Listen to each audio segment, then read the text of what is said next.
Coming up now is another sparkling Two Mics podcast.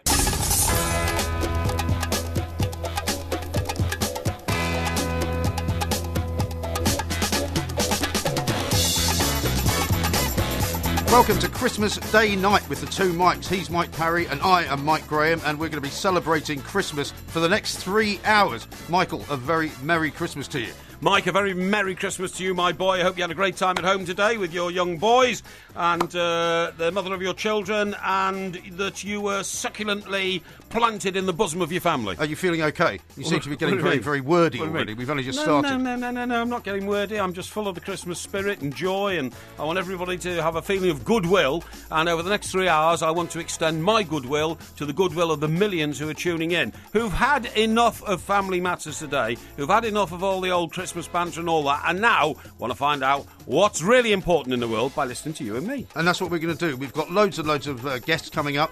Anthony Worrell-Thompson's going to join us to talk about the great Christmas dinners that he's had and that you should have had. We're going to talk about all sorts of stuff from the last year, the great sports stories, the great news stories. We're going to be talking to Andy Jacobs. We're going to be talking to Adrian Durham as well. We are the Two Mics. This is Christmas Day night, and it's a great special.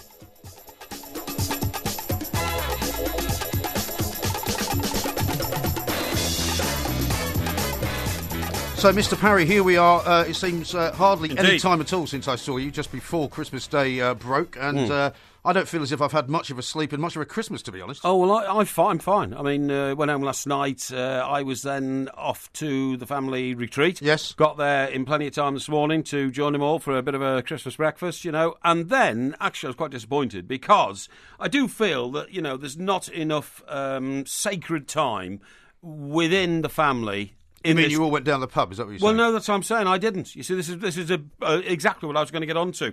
I do think that, you know, you've got to have sacred time with your family. You see, for instance, I think there's far too much going on Sundays in this country. I would like a quieter Sunday. When I was a kid, there was nothing open on a Sunday. It was, you know, to all intents and purposes, a closed day. And yeah, but that's ridiculous. If you go to places now where they still have nothing going on a Sunday, you wonder what to do with yourself. The shops aren't open, there's no football going on, there's nothing on the television. But it's ridiculous. I would like a bit more sacredness, if you see what I mean, for want of another word. Sacredness. You know what I mean? Yeah. Sanctity. I mean, I once had a caravan in North Wales. You know, it was a sort of my first ever holiday home, actually. A retreat. Yeah, a retreat. I was only like 21. Has this got anything to do with Christmas, by the way? Yeah, it has. Yeah. And I worked on the Chester Chronicle, and I used to grab the old the Chronicle Mini and shoot down there, you know, with a girlfriend or something like that. Was that the one you crashed? It was the one I crashed, unfortunately, yeah, but I had to get a new one.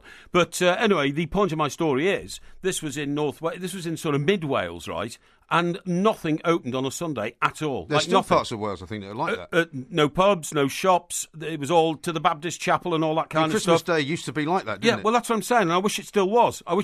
Now, I know that there are people of other religions in this country, and they have no problem about working on Christmas Day. We see shops open and that sort of stuff. However, I prefer it when I was a kid to see the roads completely empty, no traffic on the motorways. Well, traditionally, no on people Christmas in the Day, streets. you never actually went anywhere. You just woke up, opened your presents, had your Christmas dinner, went to sleep, watched a bit of television, and that was the end of the day. Yes, it was, actually. But normally what would happen is either your auntie and uncle or your granny or something would come round. Mind you, I never had a granny. You never had a granny? Never had a granny, no. Well, you never had a granny that you met? Well, you have four. Everybody has four grandparents, right?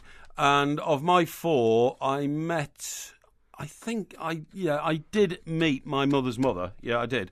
And I did meet my father's mother, but she lived So you did have two grannies then? Yeah, but she lived in the Isle of Man. Uh-huh. I never saw them at Christmas. We never got together at Christmas. It was just sometimes we would go to Birkenhead and see a grandparent. But it was very, very rare occasion. It was one of those situations where my parents sort of were brought up at the end of the war. Well, my father wasn't because he served during the war, but my mother was brought up during the war. This is going to be a very long story. No, it's not a long story. What I'm saying is, what I remember most about Christmas days as a kid was if anybody came round to our house, it was usually an old sort of distant aunt in a fur coat that smelt of mothballs, and she reeked of sherry or gin.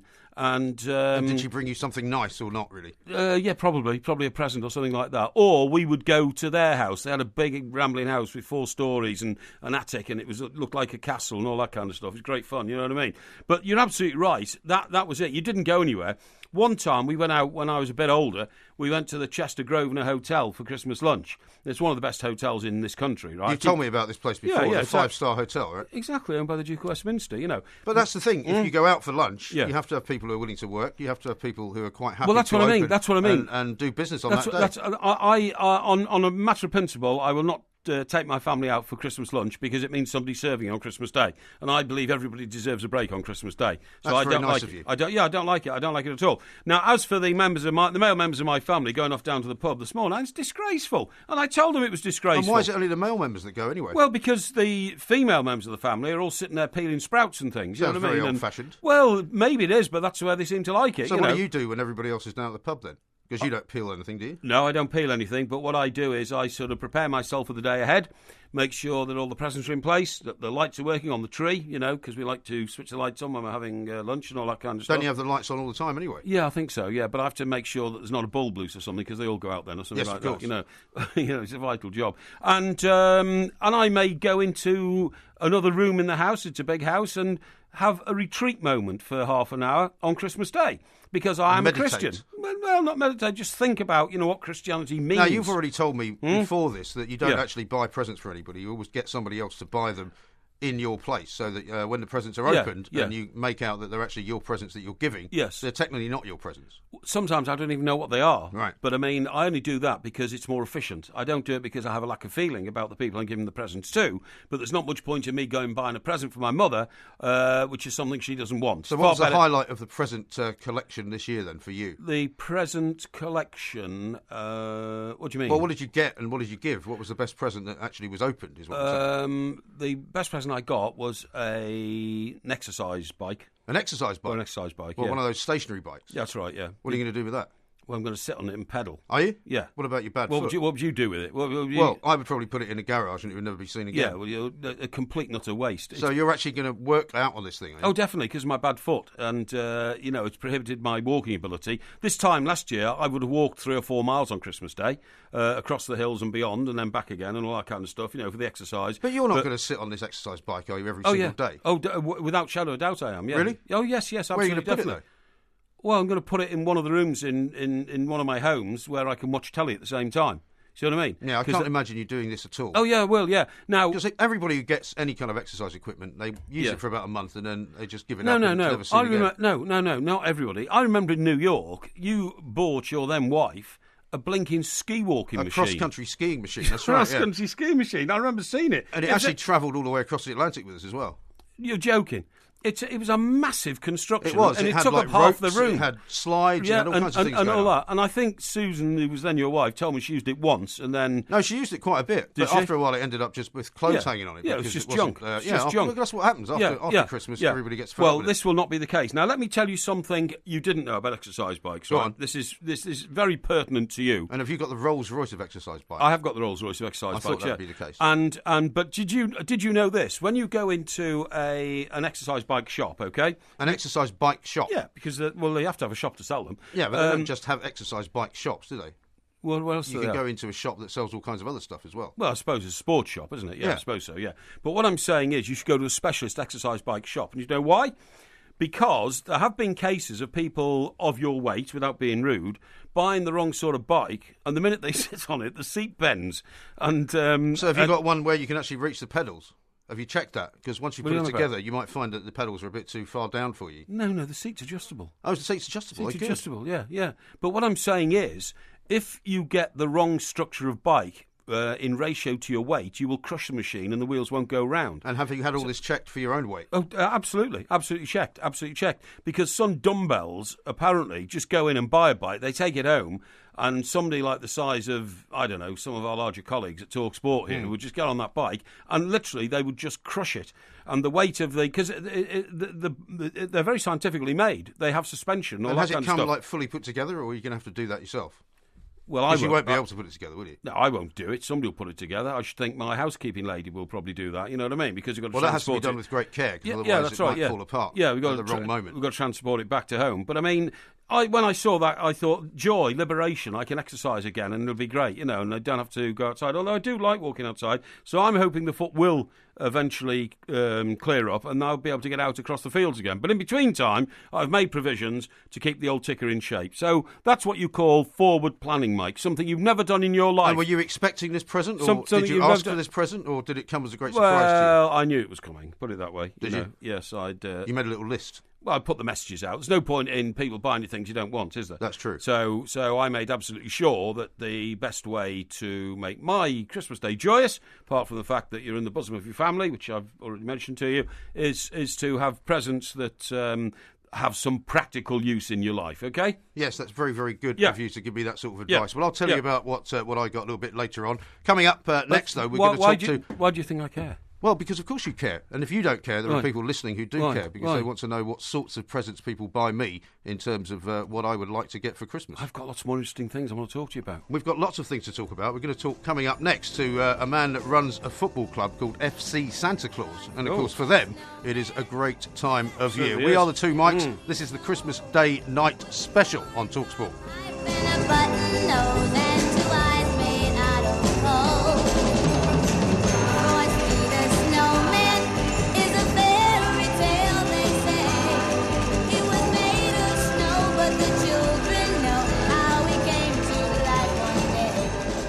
Ho, ho, ho! Hey, hey, hey!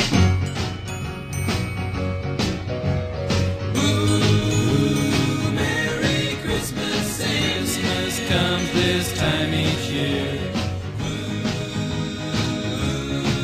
Well, way up north where the air gets cold, there's a tale about Christmas that you've all been told. And a real famous cat all dressed up in red, and he spends the whole year working out in his sled. This is the two Mikes Christmas special. Mike Parry is here with me. I'm Mike Graham, and we are celebrating Christmas Day, having had a very pleasant day with our respective families. We'll talk a little bit more about that. Did you know, however, Mr. Parry, that there is actually a football club called FC Santa Claus, and they exist in the land of Santa Claus up in Finland, northern Finland, in fact. I think it's actually Lapland, isn't it? Because I had a look at their antecedents, and did you? Well, what a fantastic name for an organisation, FC Santa Claus. That can only spread goodwill, can't it? It can only spread goodwill, and we've spoken to Mr. Lennon, who's been the chairman of FC Santa Claus for a while, and we're going to wish him a very Merry Christmas right now. Juha, a very Merry Christmas to you. Merry Christmas for both Mikes. Oh, thank you very much indeed. How is weather? Is there snow in some part of UK? There are in parts of the UK, but not where we are currently at the moment. It's not quite cold enough, but it must be great to be in your part of the world at this time of year. Yeah. Actually, there is almost 1 meter snow right now, and but same time as we live here up north, there isn't so much light. And given that you are FC Santa Claus, do you get special treatment from Santa Claus? Did he come to you first, or did he come to you last? Well, actually, we don't know where he goes first and where he goes last, because if I know right, he can be in many places in the same time. Absolutely right. I mean, we mustn't explore the myth of Santa Claus too much in your part of the world, Juha, because, of course, it is absolutely vital to the culture of your society. Now, Juha, I want to know, what's the temperature, please? I love cold weather. Is it minus something? Yeah, it's minus something, yeah. Definitely minus something. Well, let me see. One moment. Please, minus 15. Minus 15. I love that. That is fantastic. And has the team started training yet for the new season? Yeah. We have trained already 1 month, and now the lads are taking a vacation for 1 week, and after New Year we'll start training again. Okay, so they actually train in temperatures of minus 15, do they? Well, we have a pretty good situation here. We have a great indoor hall. Oh, I here. see. Yeah, we have a sport institute here. Yeah. Call it Santa Sport. Okay. Isn't that funny? Okay. No, I was going to ask him this, because the last time you and I spoke, Juha, you were going to try and get some friendlies organised over here in the UK in the new year. How's that going? Yeah. Well, it seems that this year, there isn't so many days left. We ain't able to organize them, but for next summer there is some really interesting things going on. And as you remember, '97 we were visited by Crystal Palace, and maybe there is a couple of good teams who have contacted us, and maybe there is someone visiting us next summer again. What? Sorry, English teams are coming to you in Finland, yeah? Yeah. Yeah, okay. Yeah, well, we are looking for. Yeah, but I think they should come in the winter when it's minus 15. I mean, I am... That's true. Yeah, That's true. No, it is true. Because if you play in that sort of temperature, it strengthens your bones. It's very, very good, isn't it? Cold winter, minus temperature training. And, you know, the physiologists in this country don't have enough knowledge to be able to utilise minus 15 degrees of temperature to help their players become better footballers. Better. Yeah, that's true. That's true. Of course it's true. Yeah. And so, what's the aim this season? Are you hoping to get promotion this season? You mean next season, which starts at April? Exactly. Because it's a really big challenge to us. There is a biggest difference in Finnish football. There is between third and second division. In second division, most of our rivals, they have professional players from abroad, from Africa, from Brazil, and players who have played even in Champions League. And our team is young, and we don't have any players who get paid. So, but you do have the great name of FC Santa Claus. So hopefully, and that's all sense that our motto is we don't stop believing.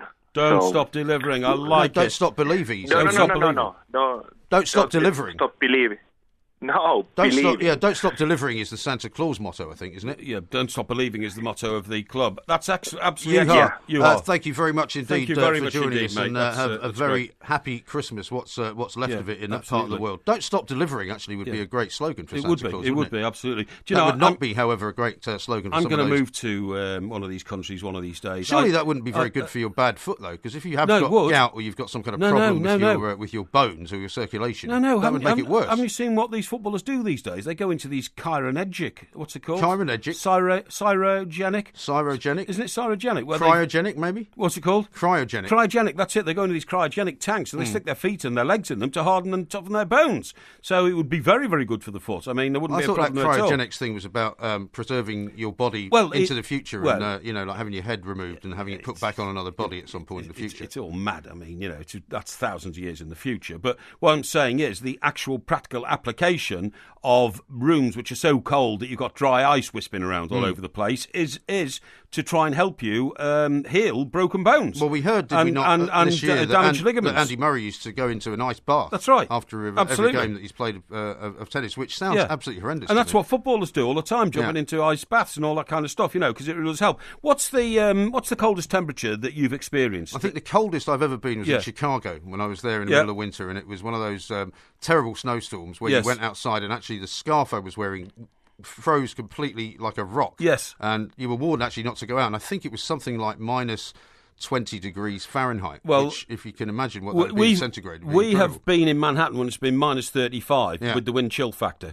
because you know what it's like. If it's blowing from the Hudson to the East River or vice versa down the avenues, it gets so... I mean, it's probably only about minus 10, but the wind chill factor brings it in and makes it colder. But the coldest I've ever been was with Mr. Brazil. Was it? At Dulles Airport. Right. We went to Washington, D.C. after 9/11 to prove that, it's still safe to fly to America and all that kind of stuff, with British Airways, and we were there about 3 days.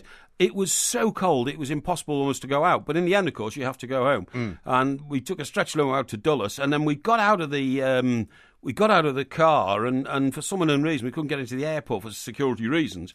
And it was so cold the moisture in your nose froze. Yeah. So you couldn't breathe. I've had that with skiing when I was skiing in Vermont once, Yeah. and the tears would kind of form on your eyelashes as you were going up in the ski lift. It was horrendous. And then they would freeze, and you couldn't actually open your eyes. No, and you get deafness and all sorts of things, and it was just so incredibly cold. But minus 15 would be all right for me. I wouldn't mind that. I don't think you'd survive up there at all. Oh no, I would love it. I'd love it. I mean, already my plans are underway for my retirement in Northumberland. Yeah, Northumberland. Have you set a date for your retirement? No. Because there'll be a lot of people who'll be disappointed if you're going to retire and just disappear from the face of the public image that you've got. No, I'm not doing that. It's a movable feast. It's a movable feast. But what I'm saying is I've gone north to get colder temperatures. Right. So I'm very envious at looking at the papers over the last week, right up to Christmas Day, seeing snow all over the place, but not where I live because I live too far south. So I want to go north. Now, I've already, I've told you I've been to Iceland a few times, and I've had a property there, and that could be very nice. But Iceland actually is not that cold. It's not cold enough for me. Iceland's a very strange place as well. No, it's not. It's a great place. Trees.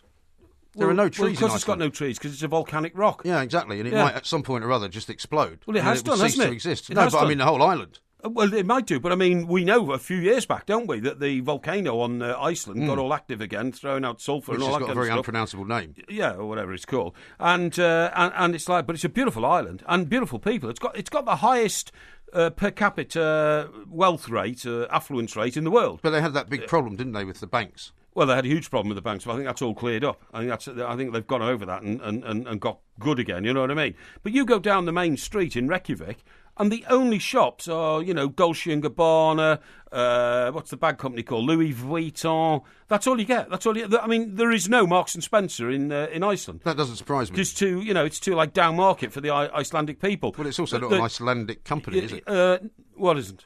Marks and Spencer's not an Icelandic company. Why would they be in Iceland? Well, neither is Louis Vuitton. Yeah, no, I know, but that's a kind of luxury bag company. That's what I'm sure saying, you weren't just walking up and down the duty-free section at the airport? No. Although the duty-free section of the airport's full of them again. They've got a load more. But no, I'm telling you, I mean, for instance, the guy from Blur owns a bar there, right? Is it Damon Albarn? He does. Damon Albarn. I don't know if he owns a bar there. Yeah, I think he's got a bar there. Somebody's got a bar there. I think it's Damon Albarn. And this only serves great cocktails and all that kind of stuff. It's a very, very upmarket society. And the hotel that I sometimes stay in is named after Jorn Borg. It's called the Borg Hotel. Is it? Yeah, because people like that sort of thing. But he's not from Iceland, is he? No, he's not. No. So why is it named after him? I don't know. But he's from Sweden. Perhaps he used to go there or something like that. Sure you're not confusing Iceland with Sweden? No, of course I'm not. Because what I was going to say was, because Iceland's not cold enough, I have got my eyes now on Bergen. And Bergen is northern Sweden. Is it? Isn't it? Or is it Norway? No, Bergen's in Norway. I think it's in Norway. Yeah, Bergen's in Norway. And the reason I fancy that is that I got onto that after watching Ice Station Zebra. And I found out it was filmed there. Was it? Yeah. That's a very old film. I'm going to ask you about where you had your most exotic Christmas actually coming up in a little while. Really? And I've got a big surprise for you. Well, I won't go anywhere hot. I won't go anywhere hot. No, I know, but I'm saying where you've been, actually. Yeah. Where you spent Christmas. Where's the most unusual place you spent Christmas? So you can have a think about that. Okay. And when we come back, you can give me a series of answers. It may be that you haven't been anywhere exotic for Christmas, but we will hear from Mr. Mike Parry coming up very shortly. This is the Two Mikes. This is the Christmas special. Loads more coming next. Jingle bell rock, jingle bells chime in jingle bell time, dancing and prancing in Jingle Bell Square. In the frosty air, what a bright time, it's a right time to rock the night away. Jingle bell time is a swell time to go gliding in the one-horse sleigh. Giddy up, jingle horse, pick up your feet, jingle around the clock. Mix and a mingle in the jingle and beat, that's the Jingle Bell Rock. Jingle bell, ho, ho, ho! Hey, hey, hey! Vive le vent, vive le vent d'hiver, qui s'en va sifflant, soufflant dans les grands sapins verts.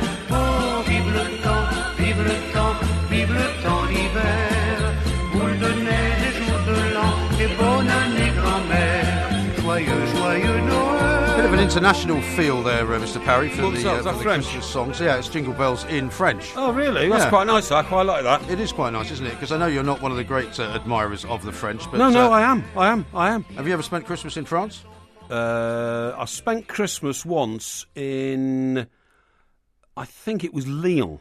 Is it Lyon? Lyon is in France, yeah. Is that north, south, east, west? North, southwest. It's kind of south of Paris, isn't it? Yeah, that's right, Lyon. And what happened was on about the 23rd of December, it's amazing this really, because in those days you didn't have Sky Television or anything like that, you know. But I was in the newsroom at the Daily Express where I was a top reporter. You know. Of course. Used to call ourselves the Flying Firemen because we used to go and rush to all the big stories. And presumably you were willing to work over Christmas. When I didn't have a problem. Families. Didn't have a problem at all. In fact, I was hoping something was going to happen because, you know, Christmas in those days for a young man was quite boring. Having to go back home to your family and all that kind of stuff, you know. So, with greatest respect to my family, of course, who I love and adore. Now, what happened was... Hopefully they won't be listening at this point so that they can lock you out when you return. No, they will be listening because, of course, I had to leave the bosom of my family and come here today. Well, they'll be delighted to hear that you didn't want to go and spend any time. No. Those were different members of my family, not the current family that I've got now. So that's okay then. Yeah, that's okay. And so anyway, so what happens is we're getting these Wire reports through. Wire, for the benefit of our millions of listeners, was the service we used to have before we had, like, television and radio and all that kind of stuff. And computers even. And computers, thank you, yeah, and even computers. It was like a ticker tape service. Yeah, it was like a sort of telex machine. A telex machine. You used to tap away like this all day, and people would. That's where you get stories from. Anyway, this guy who's a madman goes into a court in Lyon, right?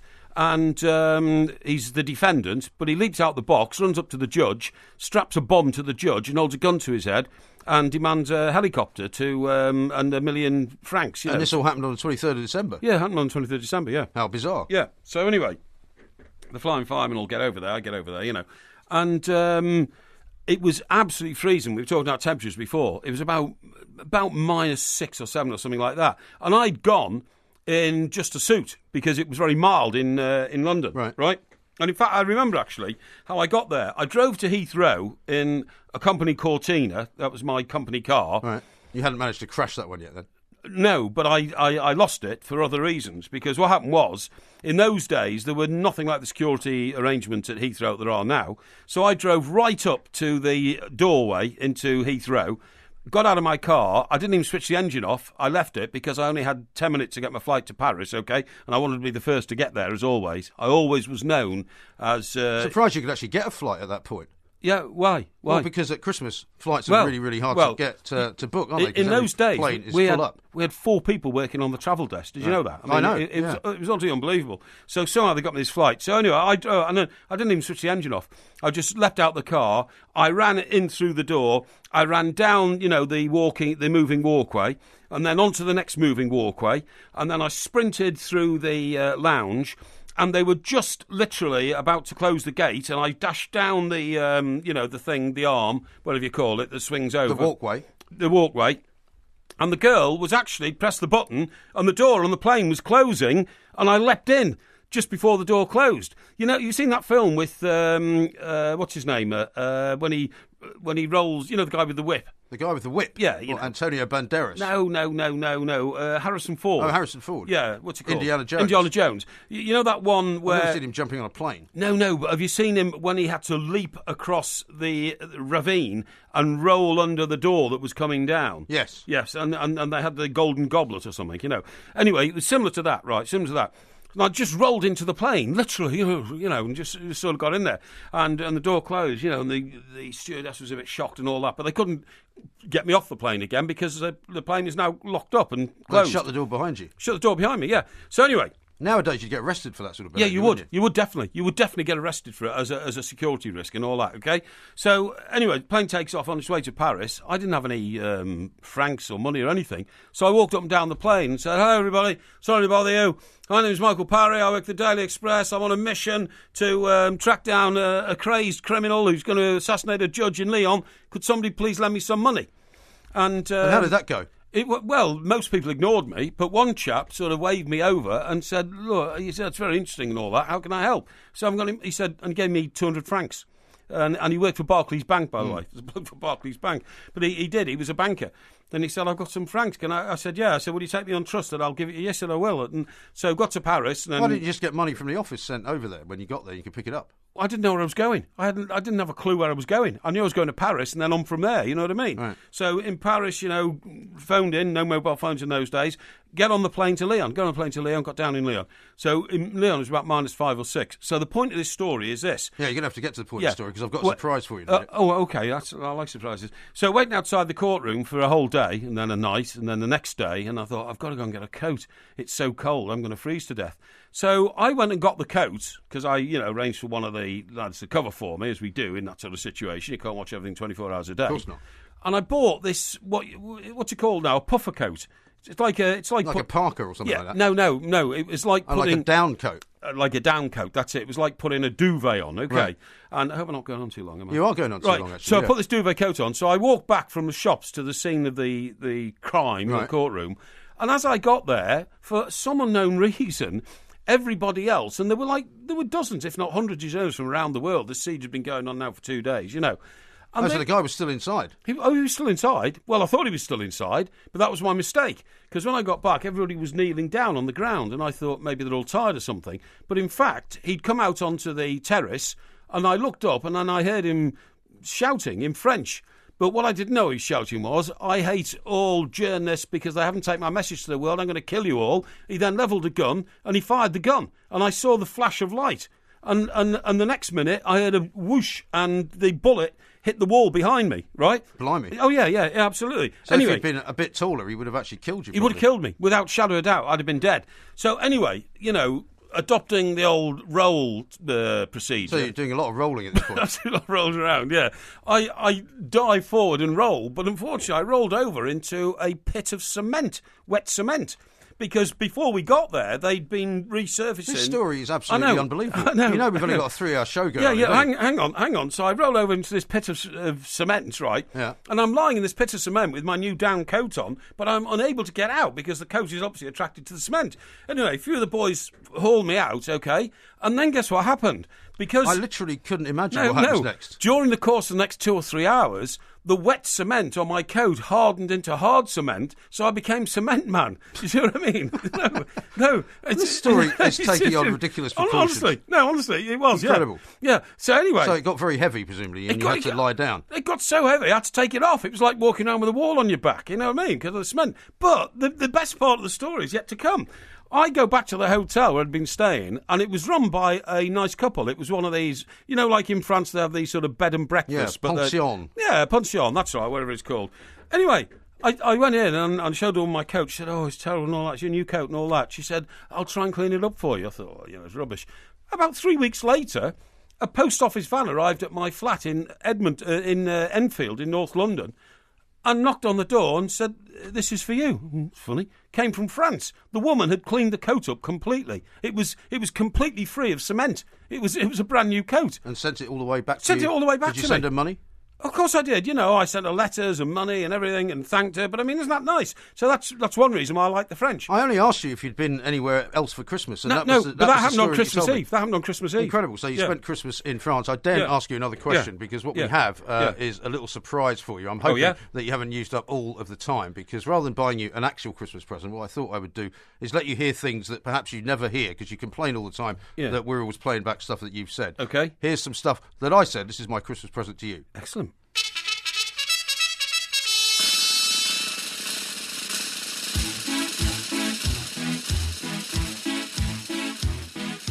Right, Porky Parry, with his mad ideas, will be back, of course, on Monday night after this weekend's big football campaign. And, I'll be going to the Spurs-Tottenham game, actually, coming up a week from now. So right now, they're trying to have a look at the back pages and the front pages. Here's Pete Abbott with a look at what's going on, and it's all about Spurs and Tottenham, Pete. I want to talk about Sam Allardyce, because here's something for you. Go on. He is making more money per year than Roberto Mancini at Galatasaray, Rafa Benitez at Napoli, Raymond Blanc at PSG. Coming up next on TalkSport Extra Time, more from Gareth A. Davis. He's going to be talking about Imran Khan and his possible fight in Las Vegas. Amir Khan there talking to Mark Saggers on the kickoff. Let's go live to Las Vegas now and catch up with our very good friend, Mr. Gareth A. Davis. Gareth, a very good morning to you and welcome.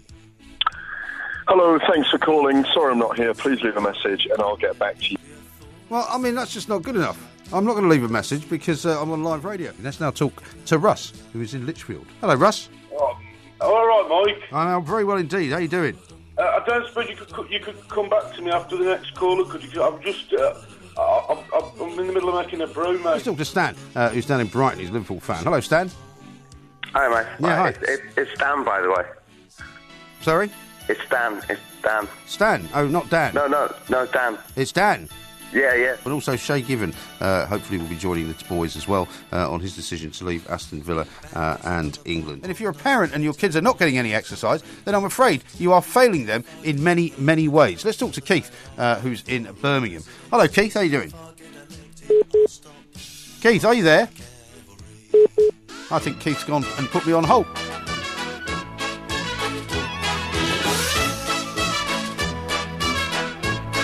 So don't say you never hear me making any mistakes and they never get replayed, because there's a whole bunch of them. Mind you, it probably took them a very long time to find all those. No, it didn't take them 5 minutes. I managed to point 2 or 3 of them out to them not a couple of weeks ago when you and I were discussing this show. It's amazing though, isn't it? Because you do say an awful lot of things in the course of doing a radio show, particularly a 5-hour radio show. And sometimes you actually can't remember. I mean, why on earth would I have said Spurs and Tottenham at the same time? We said it twice. I know. Yeah. But it truly is the season of goodwill if you're holding yourself up to ridicule. So, that's not a problem at all. The thing is, you're absolutely right. You say things daft sometimes. Do you remember about a week ago? No, it was about 10 days ago in my diary. Can you hear the music, by the way? Yes. Because this is the music that tells you that you have to look into the light and you have to hold the story for a couple of moments. I think you sometimes underestimate the amount of information the listeners like to get from me. They do like to get a lot of information from you, but give us some more next, right here on the Two Mics Christmas special on TalkSport.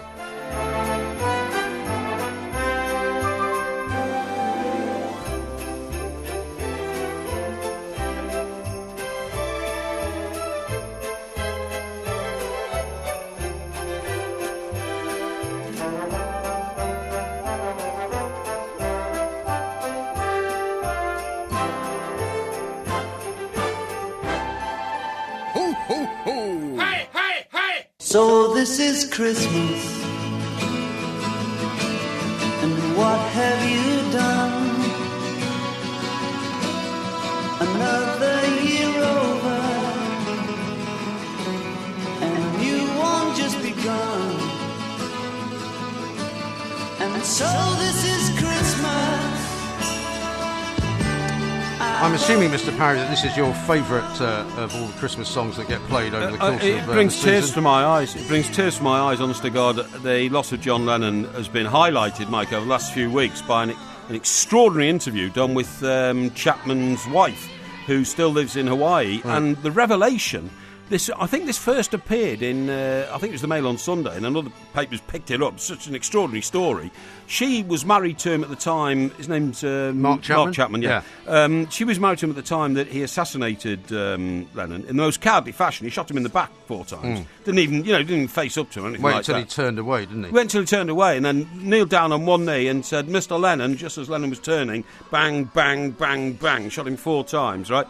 And the extraordinary revelation of a couple of weeks ago was that she gets conjugal. Is it conjugal? Conjugal. She gets conjugal right visit once a year. When for 44 hours, don't know why it's 44, don't know why it's 48 or 36, 44 hours, they're allowed to stay together in a trailer in the grounds of the prison. How very odd. In which he's incarcerated. So she's still married to him? Still married to him. Associated with him? Still supports him, still says he's a great man, still battling to see if she can get him paroled, which she never will do as long as Yoko Ono's alive, you know what I mean? Sound like it, but honestly, that just brings tears to my eyes, because that came out when I was about 17. And you know what it's like when you're 17 and Christmas is coming round, you're down the pub with all your mates and you're drinking illegally because you're not even 18, but you're putting the old lager and lime down your throat and all that kind of stuff, and this music is on the jukebox, and you feel that life is such a wonderful place, and then Lennon's life cut short like that. Terrible thing. Well, I didn't mean to upset you. It does upset me. It does upset me. Yeah. Well, now of course it is that time of year when you we've talked about the present that you got, the exercise bike. Yeah. And I'll tell you later about some of the stuff that I got. But I was rather hoping that you might have something for me. I have.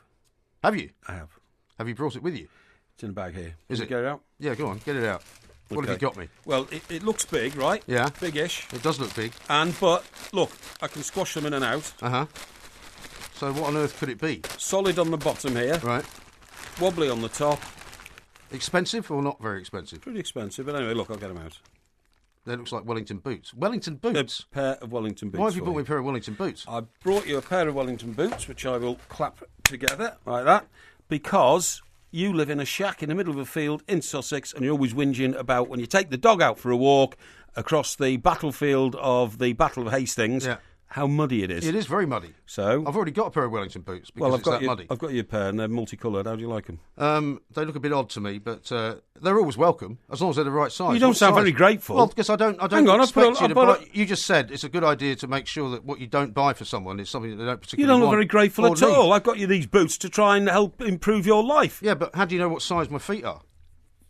Because I checked, didn't I? Did you? Yeah, I checked. Who did you check with? Well, what I did was I got one of the boys to eye up your feet. Did you? When we were sitting down the other night. They did that without me noticing. And one of them, who's eagle-eyed, actually got a footprint of your shoe on the surface. You see what I mean? And measured it. Really? Yeah.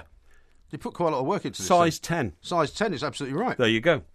See? Oh, well, so they will fit me. So they're always useful. They're always useful. Well, hang on. It's like black what do you mean they're always useful? I have actually, compassionately shown you an act of friendship, of camaraderie, and you're just dismissing it as a Well, it's trivial. not the greatest present I've ever seen in my life. Oh, really? Oh, I see. It's I'm something sorry about that that. I can make use of, but it's not exactly something to get terribly excited about, is it? Well, I think you should get excited. Well, I'll tell you what I'll do. I will take them down to Sussex. I'll put them on. I'll take a picture of myself wearing them, and then you can feel happy. And I'll tweet it out later on. How about that? Well, I'm sorry. I am absolutely. I'm so disappointed by your blinking, casual attitude to. All year we've worked together, and I end up in the year buying you a pair of Wellington boots. I don't care whether you've got another pair or not. You've got jumpers, but if I bought you a jumper, you'd say, "Oh, that's a nice new jumper. Thank you very much." You never even said that's a nice new pair of Wellington boots. Well, it is quite a nice new pair of Wellington I think you're boots. disgracefully ungrateful. Honestly, I do. It's not a particularly special present. No wonder you've had trouble holding a partner down all these years. And anyway, talking about your dog, okay, there's a report here which I've got to point out to you. I didn't know we were talking about my dog. Yeah, we are, because the boots are to take your dog walking. Oh, okay. Right. So I want you to look after your dog better, because, and I wasn't going to get onto you about this, but I am now. Because you can't actually stop talking about my dog, You're can nasty you? streaking you. Right, did you know that it's very, very cruel to bring up a dog that hasn't got a playmate? Is that right? Has your dog got a playmate? What, you mean in terms of another dog? Yes, they do. Yes, well, I do. Some dogs actually are much better if you have two of them. And that's exactly what I'm saying. This particular dog, it doesn't matter whether... as long as he's got people to talk to, people to hang around with, as long as you don't leave him on his own, he's more than happy to play with humans. Right, here we go. Former chief vet for the RSPCA, Mr. Mark Evans, said dogs are one of the few animals to play into adulthood. So adult dogs play, not just little puppy dogs, adult dogs play, okay? And he said there is a clear association in the results. Owners report more potential behaviour problems in dogs that play less. Dogs need to play, and they need a playmate to play with. Otherwise, they become a disturbed dog. They do. And I so play what are you with doing I about play it? with the dog. What are you doing about it? The kids play with the dog, but you don't actually need to have another dog. And he does go Yes, out you do. Yes, quite you do. regularly, and he does go out and meet other dogs, and they run around in the field, and they play all sorts of games. I think he's a very happy dog, and you can tell that, but just by seeing him. If you ever came to visit him, you would know. Well, that could change, because let me tell you, dogs who are not properly socialised, i.e. got another doggy playmate and all that, they can become anxious, aggressive and neurotic, right? So they did this survey, this gentleman at Bristol University, it's a study by Bristol University, showed that only 1 in 5 owners with their dogs, play with their dogs 6 times a day, which is what is necessary. Do you play with your dog 6 times a day? I don't see my dog every day, so I don't. Well, who plays with it when you're not there? But the kids play with him all the time whenever he's there, and he regards himself as the third child. So he has a great time. He's got plenty of playmates. He's got plenty of opportunities to roll around, to chase frisbees, to chase a ball. Yeah. Trouble is, he eats everything. Every time you give him a toy to play with, he just basically destroys what Labrador puppies do. Incredible. He just would destroy anything you gave him, even the so-called indestructible toys. Yes. He got something for Christmas, which is hopefully going to last for at least a week. But a week is as long as you can expect it to last. What, you gave it him before today? No, I gave it to him today on Christmas Day. Right, okay. Well, I had a friend, lady friend, who she got a little puppy dog called Lily, a little Labrador, female Labrador dog. And the first time I ever saw it, when it was only weeks old, I let it eat my shoes. Did you? And it ate both of them. I mean, it ripped them to bits. Completely ruined them. Completely ruined them. And then it came after my socks. And I had to give the dog my socks as well. Well, that's the problem. You have to make sure that they don't eat socks because that can ruin their digestive system. And you hear terrible stories about dogs that eat things and then they have to have an operation to get it removed. No, it only ripped the socks apart. It didn't eat them. My dog's now stopped eating shoes, but he'll eat almost anything else, and he will destroy anything you give him. Yeah. He might even eat these new Wellington boots, actually, if I don't put them in the right place in the house. Dogs, I mean, you know nothing about humanities, right? See, humanities? What, as a subject? Yeah, as a subject. I'm an expert on humanities, but You're you an know expert nothing on about it. Almost everything. No, I'm not, but I mean, there are things that I've studied in life. Now, let me just ask you this. You were brought up with a sister, right? I was. Sister Mari. My own sister. Yeah, exactly. That's what I'm saying. So you made it sound like it was somebody else's sister. No, you fool. What I'm saying is, in your household, you were never short of company. I was not an only child. Exactly. That's true. Exactly. You're not an only and child. neither were you. And no, I wasn't. No, I have two sisters. And when you went on all these crazy trips abroad, your mad father driving you across Europe without any seatbelts on and all that kind of stuff, you sat in the back with Mari. So you had a playmate, right? I did. Yeah. Well, your dog needs exactly the same. Yeah, but he's part of a family, so he's got loads of playmates. He needs a doggy mate. Seriously, he needs a doggy mate. Here, this research document says that dogs enjoy playing so much, even adult dogs, right, that sometimes they slow down their playtime or they change the strategy to make the fun last longer because all they like doing is playing. Isn't that amazing? That's very true. They like playing, they like sleeping, and they like eating, and that's about as far as it goes. And if you can keep them happy doing all of those three things, then you've got a very happy dog. And I have got a very happy dog. Yeah, but you won't have a happy dog for long as it grows up and it has no playmates. I mean, I've just told you he's got loads of playmates. He's got 2 children that he plays with. No, you don't understand me. He's got me. He's got other people that come. He's got loads of people to play with. Dogs communicate with other dogs through dog sounds, like dog barking sounds. And all that kind of stuff, and whining and. They can make lots of different sounds. And he sees other dogs every single day. Yeah, dogs doing that. That doesn't sound anything like a dog. It is. It's when dogs are Sounds unhappy more like and a all cat. that. Now, what I'm saying is, I had a girlfriend once, right, and she had a Labrador. This wasn't This is another girlfriend. There's another different one. Yeah. Well, the first one wasn't a girlfriend. She was a friend who was a female. Okay. But the other one, she had a dog, and it was called Hector. It's a beautiful black Labrador, right? And I used to regularly take that dog out onto Clapham Common and let it bound around with about half a dozen other dogs. Well, that's what happens to my dog. Well, you didn't say that. You said it never sees any other dogs. No, I didn't say that. I said he sees other dogs every day. When we take him out for a walk, he sees other dogs all the time. And quite a lot of the dogs that he sees are the same dogs that he sees every day. So they're his playmates? Well, they can be, chums? Yeah. They can be. You don't seem very convinced about For half an hour or 40 minutes of the day, you don't seem that's very what he gets convinced to about do. Well, why don't you get yourself another dog and then you'll have a dog at home all the time? Because having 2 dogs is incredibly difficult to organise. No, it's not. Very difficult to manage. It's not. If you've got an organised life, if you've got an organised brain, if you can actually work things out, in a systematic fashion, it's not a problem at all. I'm slightly worried about your obsession with this dog because, I mean, when we get into the new year, I think what you should do is stop talking about my dog. And if you're so interested in dogs, you should get your own dog. And you were going to rent one, you were possibly going to buy one. I think it's time for you to actually take a dog on board. It would be cruel. I couldn't look after a dog. I'm not there most of the time. I don't think you could look after anything. It would be a full-time job for my housekeeper, and I just don't think that's fair. But you need to really, really look at your treatment to your dog because it borders on the cruel. My dog is a very, very happy dog, as I am a very, very happy man to be here with you at Christmas Day night. This is the Christmas special with the 2 mics. We've got loads more coming up. We're going to be talking to Adrian Durham. We're going to be talking about Andy Jacobs as well. You've got a little Queen's speech that you're going to make for us. Yeah. And there's a Christmas quiz to come as well. This is TalkSport. We are the 2 mics. So long, but I will be there. I sing this song to pass the time away. Driving in my car, driving home for Christmas. Ho, ho, ho! Hey, hey, hey!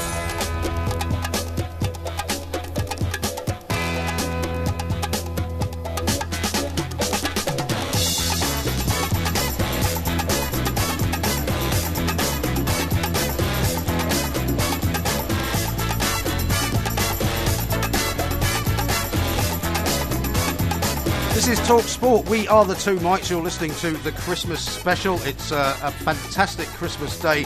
It's the evening of Christmas Day. If you've opened all your presents, hopefully you're slightly happier than I am after having got the Wellington boot treatment from Mr. Porky Parry. Thank you very much indeed for those. I'll be trying them on a little bit later. Mike, No, you might not get home with them. Well, I think I'm going to take them home. I'm so appalled by your attitude and your ungratefulness. It really is appalling. I try, a gesture of goodwill to a working chum, working colleague, man I've known for 30 years, you throw it back in my face and you're dismissive about the Wellington boots I've bought you. Well, knowing somebody for 30 years... In fact, I'm not even going to let you take a picture of them. I'm not having these put on what's it called? eBay? No, not eBay.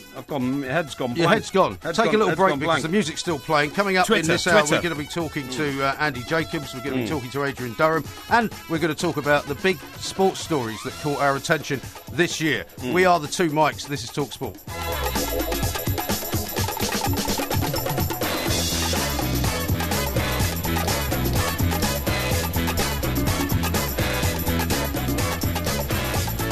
Now, it's always interesting, I think, when you start to consider what the big stories of the year actually were, because sometimes you've forgotten until you start looking back and doing a bit of research, you actually forget what they all were. I find them incredibly boring. Do you? Do you know what? At this time of the year, when we read newspapers all those years, we'll have a news review, we'll have a sports review, we'll have a showbiz review. That is the most idle form of journalism you can come across. You send somebody to the library I don't think it is. I think people really enjoy looking back at the stuff that they've forgotten about. No, they don't. It's boring. It's absolutely Well, why does everybody still do it then?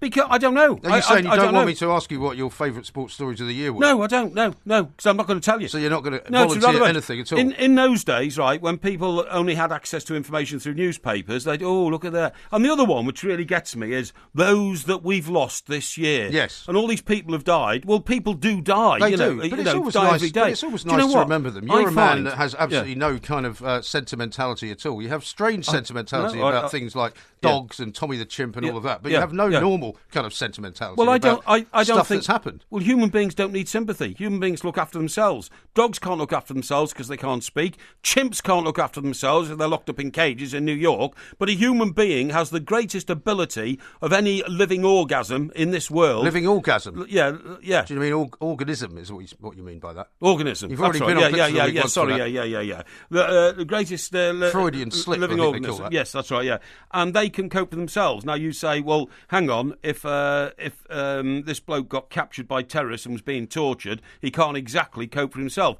But he's got more chance to cope for himself than a dog has, or than a chimp has. So I have very little sympathy for my fellow human man. They can look after themselves, okay? So all this sentimental... And by the way, death is inevitable. I mean... We're not talking about death. We're just talking about the big sports stories of the year. No, we're talking about reviewing what's happened, and they always have an obituary review on the people who've died. Well, we don't have to do that. How boring is that? How boring is it to talk about the dead? Well, we don't have to do that. All I want to do is ask you what your favourite moments of the year in sport were. We're going to be talking to Andy Jacobs and Adrian Durham later, because one of my favourite moments actually was when we talked to them when they were out in Brazil, which we're going to hear a little bit of coming up very shortly later on in this hour, because the World Cup was presumably one of the highlights for you of the year, wasn't it? No, not really. One of the lowlights of the year. Yeah, one of the lowlights of the year. Well, would you feel more comfortable talking about the worst sports stories that we want to talk about then? Well, you see, the thing is, Mike, you are, like a lot of people I know, so two-dimensional about this. The sports story that's been running this year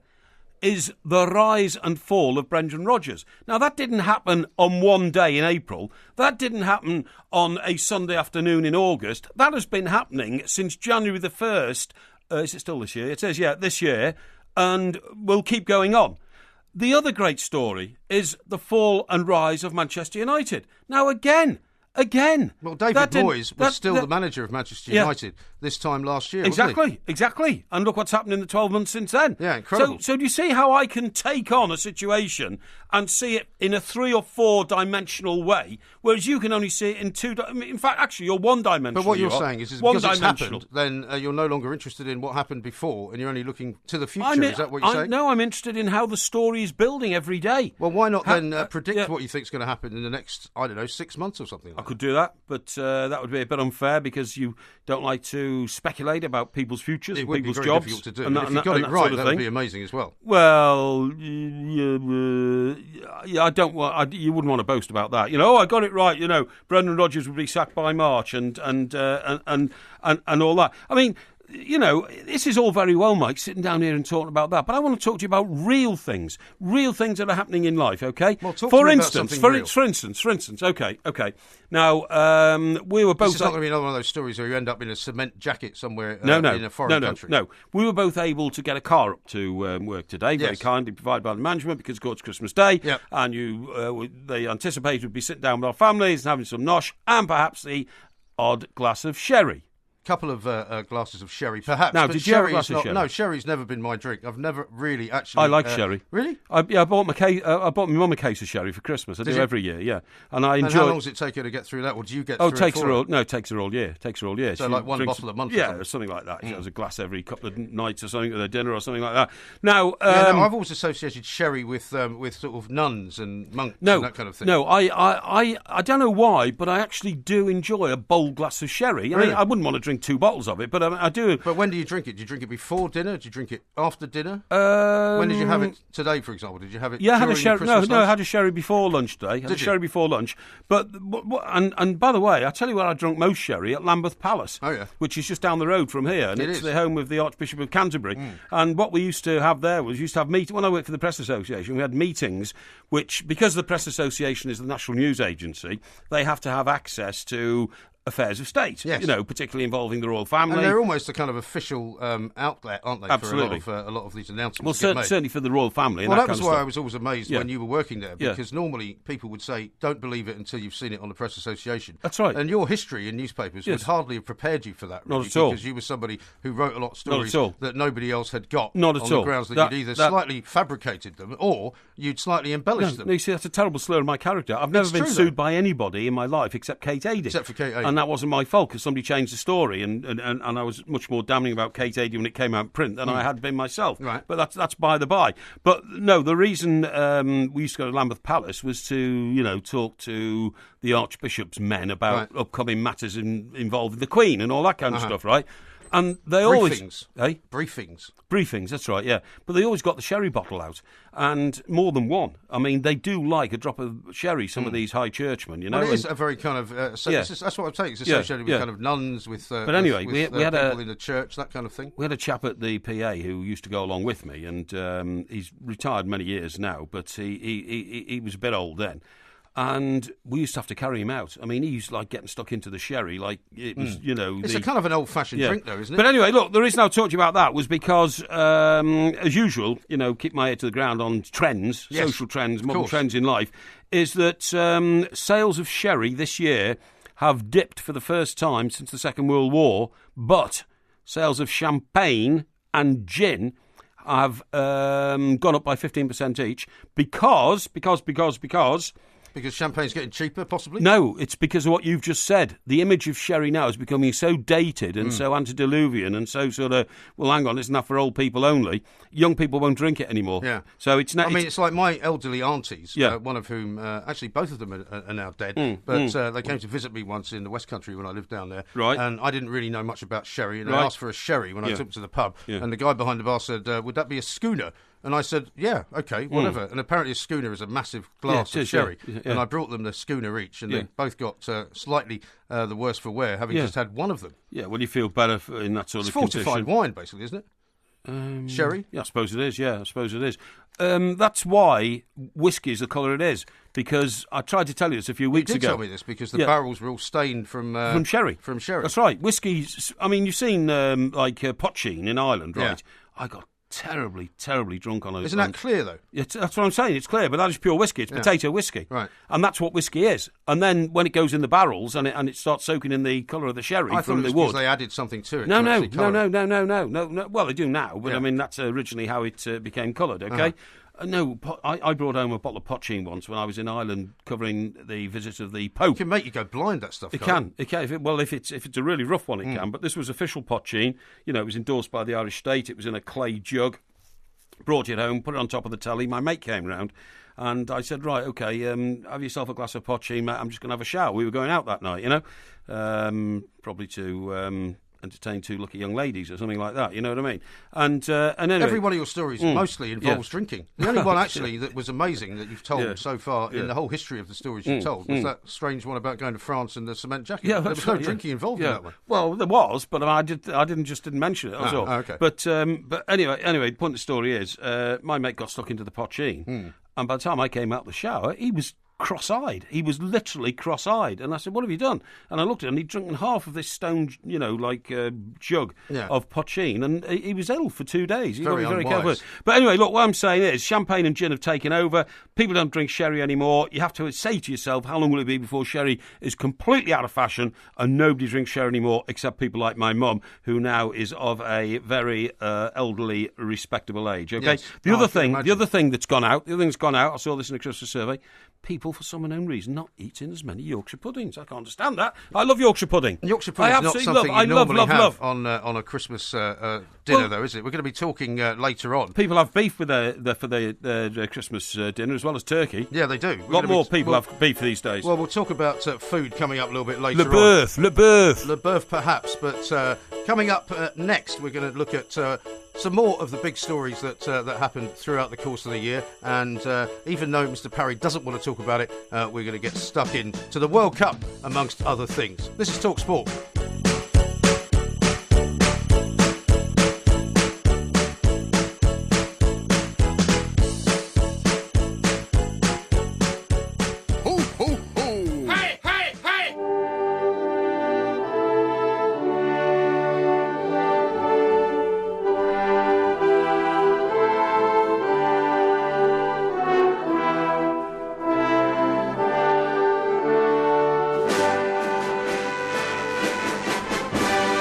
Christmas Day is never complete without listening to an awful lot of sense from Her Majesty the Queen, and of course you'll all have heard or seen the Queen's speech a little bit earlier on today, and now it's time to hear an alternative version of that. You might call it nonsense, from Mr. Michael Parry.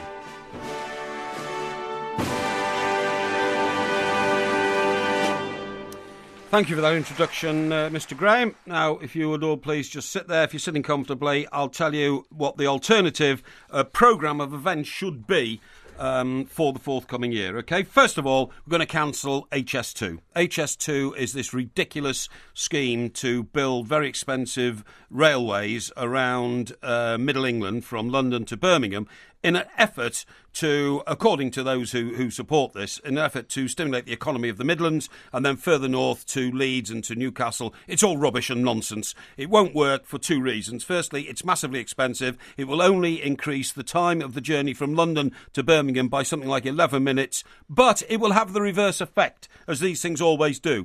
Instead of pushing wealth out of London to the other regions in this country, it will actually suck more wealth into London from the regions. People will jump on the train at Newcastle or Leeds and say, I'm going to the glittering golden pavement town of London and I'm going to make my fortune there, just like Dick Whittington did. And if it's going to take 11 minutes longer, then there's not much point in building it at all. I meant 11 minutes shorter. Oh, OK. 11 minutes shorter. Otherwise, what would be the point? Look, you're not supposed to pick me up on these things. I'm giving you my I'm just speech, trying to help you out. So that will be my first policy. OK. The second policy will be that we should build more towns in this country because we have a massively burgeoning population, right? I want those towns built where there are currently forests. So knock down the Kielder Forest. Nobody needs that. That's in Northumberland, right, near the Kielder Dam. Build a city there. Let's get into the Lake District and build a city there. Let's get into northern Scotland and build a city there, OK? Let's get into North Wales. You want to build on the lakes as well? You want to get rid of them? Yeah. No, I don't want to get rid of them, but you can build cities around them. That's no problem at all. Look at Geneva, right? And then build a new city in North Wales, because these areas are just wasteland. They're just nothing. There was some MP some judge or somebody. Some people call them areas of natural beauty. Well, yeah, but I mean, nobody ever goes there. Nobody ever go there. No, they don't. Nobody ever goes there. A minimal amount of the population goes to Snowdonia and walks up and down Mount Snowdon and all that kind of stuff, and goes and has a look at Bala Lake. But for most of the time, it doesn't do anything. When I drive back from the coast sometimes, and I come over the rise near Guildford, you see the North Downs, and it's just one great vast area of trees, but nothing happens there. Most of Surrey has been built up beyond measure, hasn't it? And it's nice to see some trees. It's nice to see some green grass. What we should do is we should apply the principle of Manhattan to every country in the world. Have one massive great park in the middle, like Central Park, which you and I agree is a beautiful concept. It is. And build around it. And that's the only way you get prosperity. That's why that piece of real estate, Manhattan, is the richest piece of real estate in the world. Okay, right, now, what's your next point? My next policy would be definitely got to build more roads. So get rid of the railways and build more roads. I want at least 3,000 miles more roads in this country. I don't care if you've got to cut through forests or hills or trees. People should have the ability to have the individual right to jump into a car and drive to where they want to go without having to put up with railway timetables, without having to put up with restrictions and regulations and concerns about whether or not a public service can provide for them. People can provide for themselves. So okay? if you had your way, the entire British Isles would become one massive Manhattan, in other words.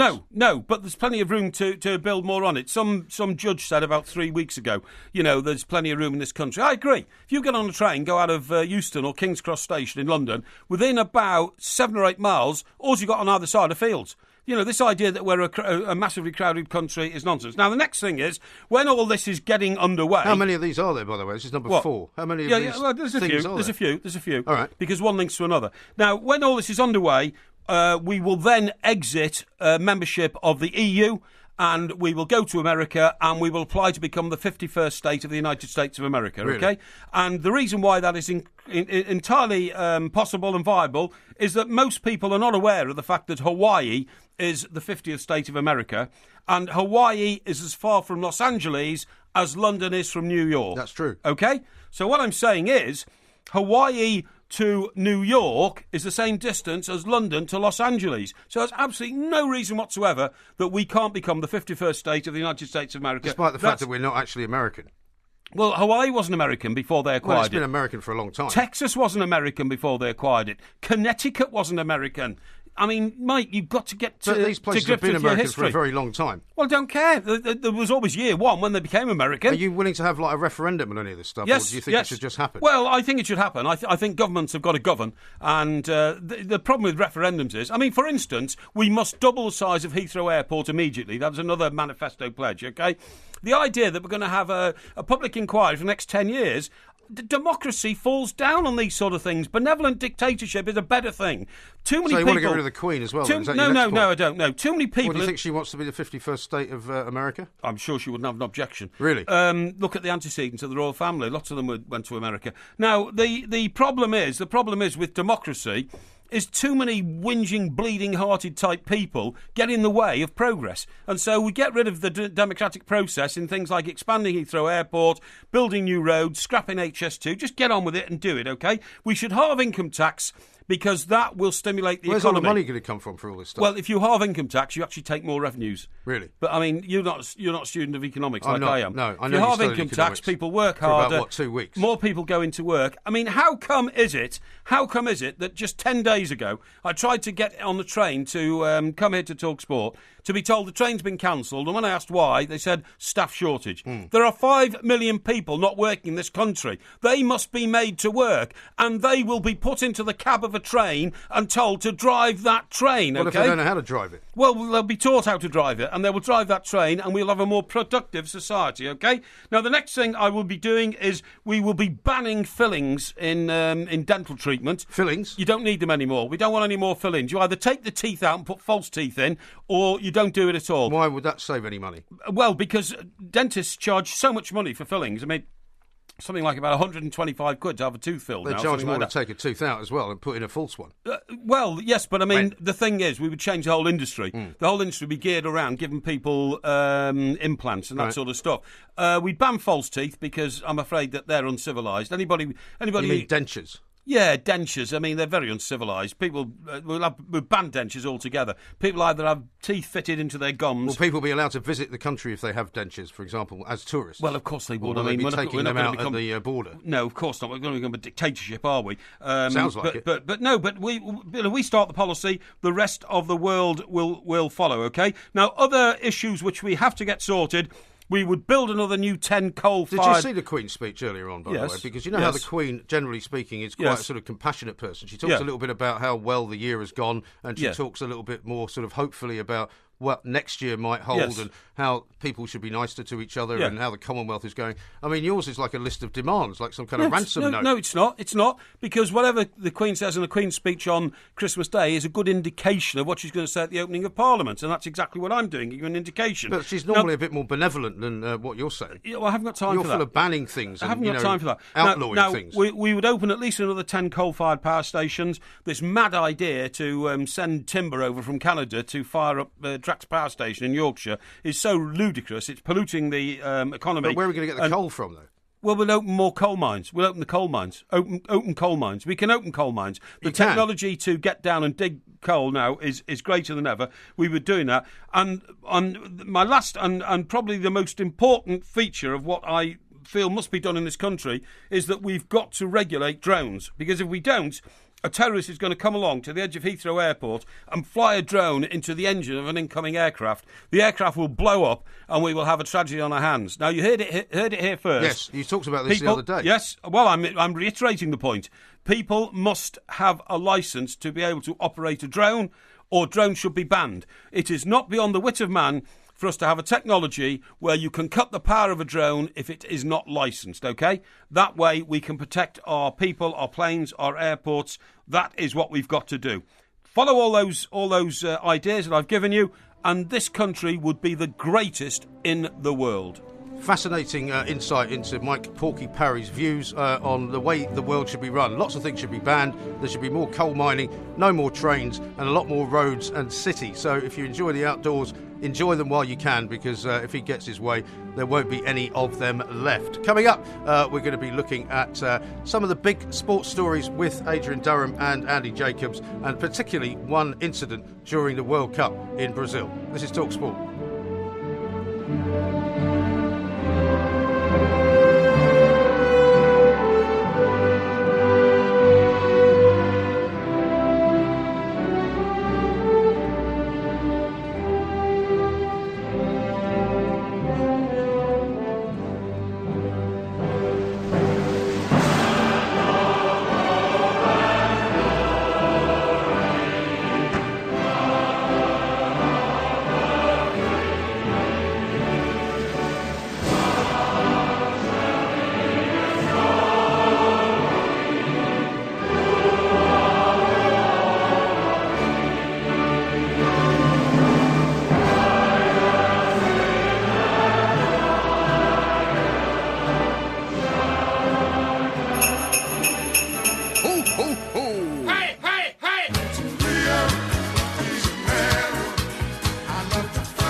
It's the Christmas special with the two Mikes, and despite the fact that Mike Porky Parry has already kind of indicated that he didn't particularly enjoy the World Cup, we're going to have a look back at some of the things that happened during that World Cup, of course. Yes. TalkSport had a huge team out there, including Adrian Durham and Andy Jacobs. We're going to have them both on very, very shortly, because we had a very, very interesting conversation with the two of them, funnily enough, which for me was one of the highlights of the season in Brazil. And we're going to hear a little bit of that coming up in a while.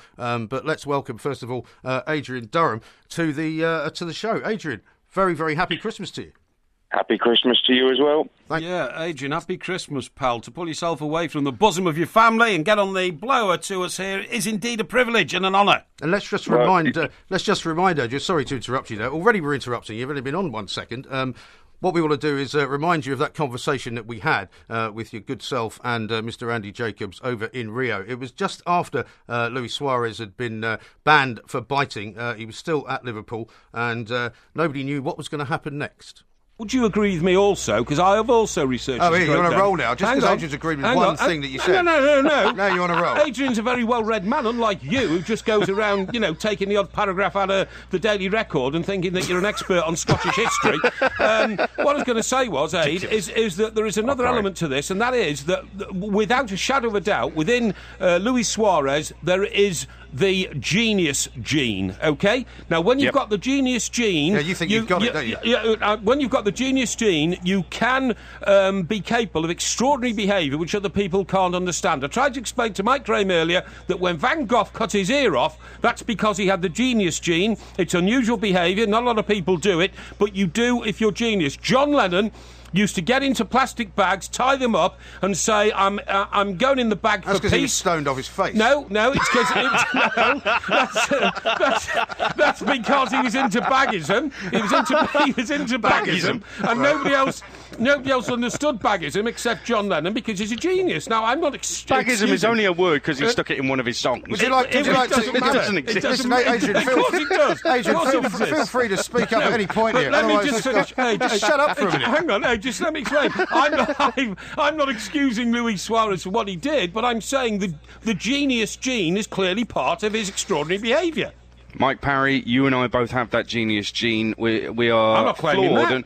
No, I'm saying that it's true. We have. I mean, that's why we've achieved what we've achieved in life. And, I don't want to sound patronising or condescending or superior or anything. It's just the way it is. Yeah. And what you have to realise is that, yes, it will, genius and success comes with various problems, and it's how you address those and how you control those. And everybody who is successful in life, whatever walk of life it is, and there's lots of people with the genius gene. I'm not saying we're necessarily special or anything, Mike Parry. Mike Graham, I don't know about, but Mike Parry. I'd say very special. Different. I think what you have to do is you have to address the flaws in your character that come with the genius gene. Some of us do that.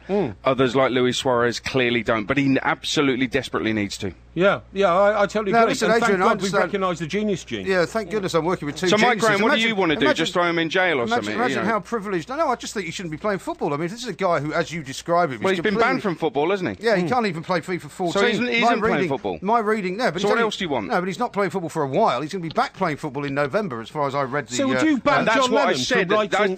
But that's what I said. Sorry, mate. The problem is, with all of this, the ban is right for me. I think that the punishment is correct. He shouldn't be treated like a hero because he's let his country down. But what I'm saying is I'm disappointed. I'm disappointed that Liverpool made a statement that said they won't be making a statement yet. Yeah. How ridiculous is that? Well, because that's they want to read... No, it's not. They're a gigantic worldwide global football club. They should do better than that. They want to read the report in its fullness, which I think is fair enough. They don't want to prejudge it. Well, you haven't seen the report yet. But the point is... What do they need confirming? Well, they want to know precisely whether they can find some legal minefield in there which they can find a legal loophole to get him off with it. No, Mike Graham, listen, the point I made at the start was the punishment I'm absolutely fine with, but I'm disappointed that Liverpool, Uruguay and FIFA haven't said that they need to address the problem and try to solve the problem, cure the problem that Luis Suarez Well, maybe they can't. Have we got somebody else with us? Hang on a second, boys. Hang on a second. I've got somebody else with us. Go on. Who have you got with you? Good evening, gentlemen. Andy here, Andy Jacobs. Andy, great to have another great mind into this debate. Well, I think you're only allowed in this if you're a genius, apparently, Andy. So, I'm not a genius. You're not. But I tell you what I think people are missing here, and I worked this out this morning. There are football reasons for this. There are two common denominators in the Ivanovic and in this Chiellini incident, and I think you're making too much into this psychological thing.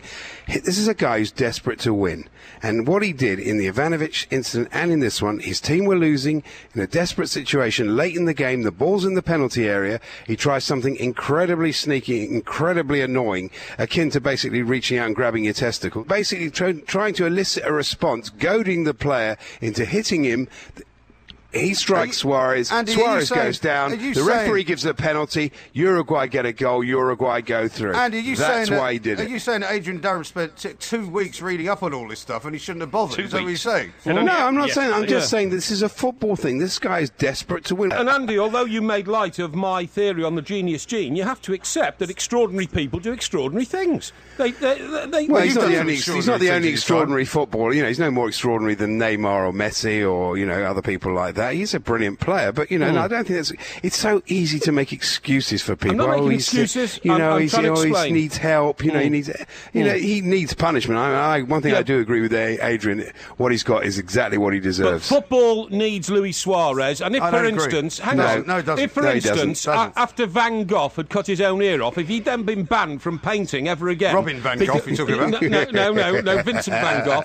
If he'd have been banned from painting ever again, then we would not have Unfortunately, FIFA aren't in charge of painting, are they? We'd not have the Van Gogh masterpieces that we have today. Okay, so you can't suddenly, when you're dealing with a genius, you can't suddenly say for one aberration you stop them from practicing their craft. Show me the Monet. If you did that, there'd be no John Lennon records, there'd be no Van Gogh paintings, and but the we problem would all with that, be... Mike Parry, is that if Van Gogh cut somebody else's ear off, then you've got a massive problem, haven't you? You can't excuse a genius for that. Suarez can bite his own shoulder. But Adrian, you'd say that was something down to some kind of childhood trauma he'd suffered, no doubt, wouldn't you? No, but for instance, well, if the world of music had said to John Lennon, right, you're not writing any more records after Baggism because you're mad, and there wouldn't be any more. Yeah, but John if he tied somebody else up in a bag, then that would be a problem. Then you're working for MI6. He's doing it to other people, Suarez. So oh dear. Yeah, but then again, they could say, well, where are you going to put somebody else in a bag, John? So I'm afraid you're out of it. We've got about 10 seconds to talk about the football. Yeah, who's going to win the World Cup, guys? Argentina. Good chance. I fancy Holland. Now, I didn't want to leave that bit at the end on, but our producer insisted, guys. Andy Jacobson and Adrian Durham, welcome, as I said, to the Christmas show. What a fantastically bizarre conversation we had. I mean, only Mike Parry could introduce Vincent van Gogh and his ears and Baggism and John Lennon into a conversation about Luis Suarez, really. Listen, fellas, I work with this boy all the time. I have the same problem. No expansion of thought whatsoever. He's the most one-dimensional man I've ever met. You know, it's kind of, there's a burger on the table, put it in my mouth. That's the extent of his thinking, Mike, I would have thought, Mike, that you would have had some sort of impact on Mike Graham by now, Mr. Parry. Surely. Do you not feel you've failed in life? I know you've got the genius gene, Mr. Parry, but do you not feel you've failed by not having any impact on Mike Graham and leaving him in such a basic condition? Well, I suppose in a way I have, but you've got to remember, when I first met this boy, he weighed about 1/3 of what he weighs now, seriously. He was an active, ongoing journalist with a big future. You've heard about the Mike Parry mirror, guys. You should have got one for Christmas, because when you look in it, you don't actually see what's there. You see Brad Pitt, or you see George Clooney, or you see somebody else other than the visage that you actually have. Listen, I'm sick of this. I think we should talk to our other guest at the moment, Andy Jacobs. Andy, very, very happy Christmas, my boy. Where is Andy Jacobs? Where is Andy? He's not there. Well, he'll be there somewhere in a minute. Adrian, getting back to it, just describe your day to us, please. Has it been one of fulfilment and fruitfulness? Always, yeah, but it's also, and listen, Mike, you and I have worked together many, many years. You all know that Christmas Day, for me, it's Boxing Day Eve, because Boxing Day is a football day. So I know it's about family, it's about presents, it's about the dinner, which I'm cooking at the moment, but it's also about it's also about preparation for Boxing Day, because that is a massive day on TalkSport. What have you done to your microphone? I think we've got Andy finally. Andy, are you there? Hello. Hello. Merry Christmas to you, Andy. I don't know what happened to you there. The Porky Jinx actually hit you. One of the things that I wanted to talk to him about on this show was the highlights in sport this year, of course. And he said he hates doing that, and he thought the World Cup was a low light. Looking back on the year, you guys were both out there. I mean, surely the World Cup was a highlight, wasn't it? Of course, it was a highlight. It was the best thing in my life. I think it was incredible. Really? Absolutely. Yeah, it was amazing to be out there, and And I love that conversation. They seem to have cut out the bit where I swore, though. I don't know why. Yeah, I don't know why either, but it was very carefully edited. I'm glad you remembered it, though. The answer to the why is probably because we like to retain our licence as a broadcaster, and so we decided we better have. We did have some debate about whether it was an allowable word. Well, we did. The world is changing. But Andy, in addition to providing your immaculate words and service from Brazil, also you're very famous for your time out there, striding up and down the beach, like you had some sort of statement to make. What was that all about again? Yeah, no, we thought we'd do a bit of a spoof version of the Southern Comfort ad. Oh, I just tripped over. And you've been on the sherry. I have, yeah. Oh, good. And I'm fascinated about Adrian cooking his dinner. So it's slow cooking, really. Well, worth waiting for, I imagine. He's cooking tomorrow's dinner. He's always about 24 hours behind, that boy. That would be 24 hours ahead, actually. Adrian also talked about Christmas Eve being really Boxing Day Eve. Boxing Day being one of the greatest football days of the year. What are your plans for tomorrow? It's definitely Chelsea-West Ham, and it's a tough game, but I'm looking forward to it. And there's something about Boxing Day football. You always want to be at home with your team, so it's a special feeling, special atmosphere. and normally slightly subdued because people are still stuffed from the night before. But yeah, no, it's great. I'm looking forward to it. It should be fun. What I think they should do, fellas, is with Boxing Day, they should vary the times. A 3 o'clock kickoff on Boxing Day is very disruptive to family unity and harmony. So why don't don't people want to get out of the house by Boxing Day? No. in the morning. Right, just listen. They should have 10:30 or 11 o'clock kickoffs, right? And then by the time the game is finished, you've got your football out of the way for the day. It's 1 o'clock, 2 o'clock. You're back at home in the bosom of the family, because that's where you should be at Christmas, in the bosom of the family. You haven't got a family, though. Sorry? You haven't got a family to be in the bosom of. Of course apart I've from got a those family. people you said you didn't want to hang around with. I've got a family. You'd never make it to an Everton game if they kicked off at like 11 o'clock in the morning. You'd never be there. No, I would. I do not pursue the sort of lifestyle I used to pursue when I worked with other colleagues on this station. I don't know what you're talking about. No, absolutely. And or you could make them all evening kickoffs, and then people could have all day with their family, put the children to bed with their presents, wave bye-bye to Santa Claus and all that kind of stuff, and then get out and watch the football. Do they really wave bye-bye to Santa Claus? Who does that? Well, when did that happen? Figuratively, you know what I mean? Yeah. Guys, it's been fantastic that you've been able to join us. Before I let you both go, I'm looking for some kind of prediction just for 2015. Could be about almost anything, preferably about football. It doesn't have to be. I'd go with Alistair Cook won't have a good World Cup. Yeah, very, very good idea. Andy, I can't let you go before making an observation about you this year. You have changed dramatically, because when I first knew you, you were a scruffy little man. But twice in the... You should see what this guy's wearing as he says that. Hang on. Twice in the recent past, once at Cheltenham, where you looked an immaculate country gentleman in your tweed suit. I wonder what you're going to say. Yeah. And secondly, a week ago, I met you at the FA drinks party, and again, you had a, three-piece suit on, tie and all that. What's happened to you? Where has this enlightenment come from? No. I mean, I've always been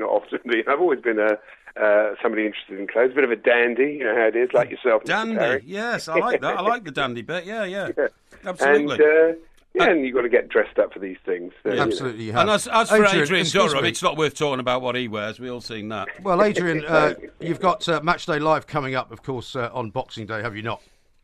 Yeah, when I finish cooking dinner, Sounds to me like you're cooking breakfast. Excellent. Have you heard of mise en place? You've managed to avoid having to make any kind of prediction. We might try and get that off him at some point in the next few days. Thanks, Adrian, and thanks, Andy. Lots more for us to talk about on the Christmas special with the two mics.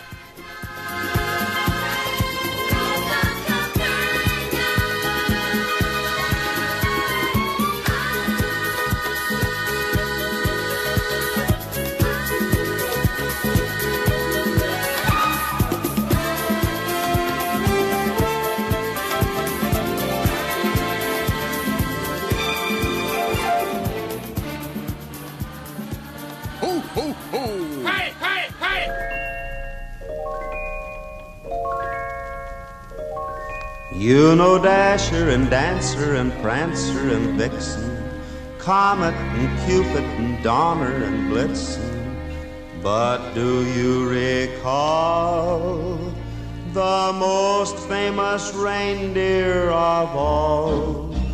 Rudolph the red-nosed reindeer had a very shiny nose, and if you ever saw it, you would even say... Hang on. No, that's enough. That's enough. It's enough. Please, stop this. This is cruel. Stop this record. It's cruel. Why? Please stop this record. It's cruel. I'm going to tell you. It's not a cruel song. I'm glad you pulled the plug on that. It is not a lovely Christmas song. It is a terrible and shocking song about bullying a little reindeer, okay? It is not. First of all, Rudolph is a female reindeer. Yes. Well, we were told it might be. It's a female reindeer because it's got a red nose, right? Secondly... Why, do all female reindeers have red noses? Yes, they do, yeah. Why is it called Rudolph, then? Well, somebody got that wrong. Secondly, it's ostracising an individual within a community. That's Rudolph within his Rudolph and the reindeer mates. An individual. Rudolph is one reindeer in the reindeer community. It's a reindeer we're talking about. No, it's not. This is a psalm. It's a parable. It's what's it called? What did Hans Christian Andersen write? Fairy tales. Yeah, well, it's not a fairy tale. No, it's a parable.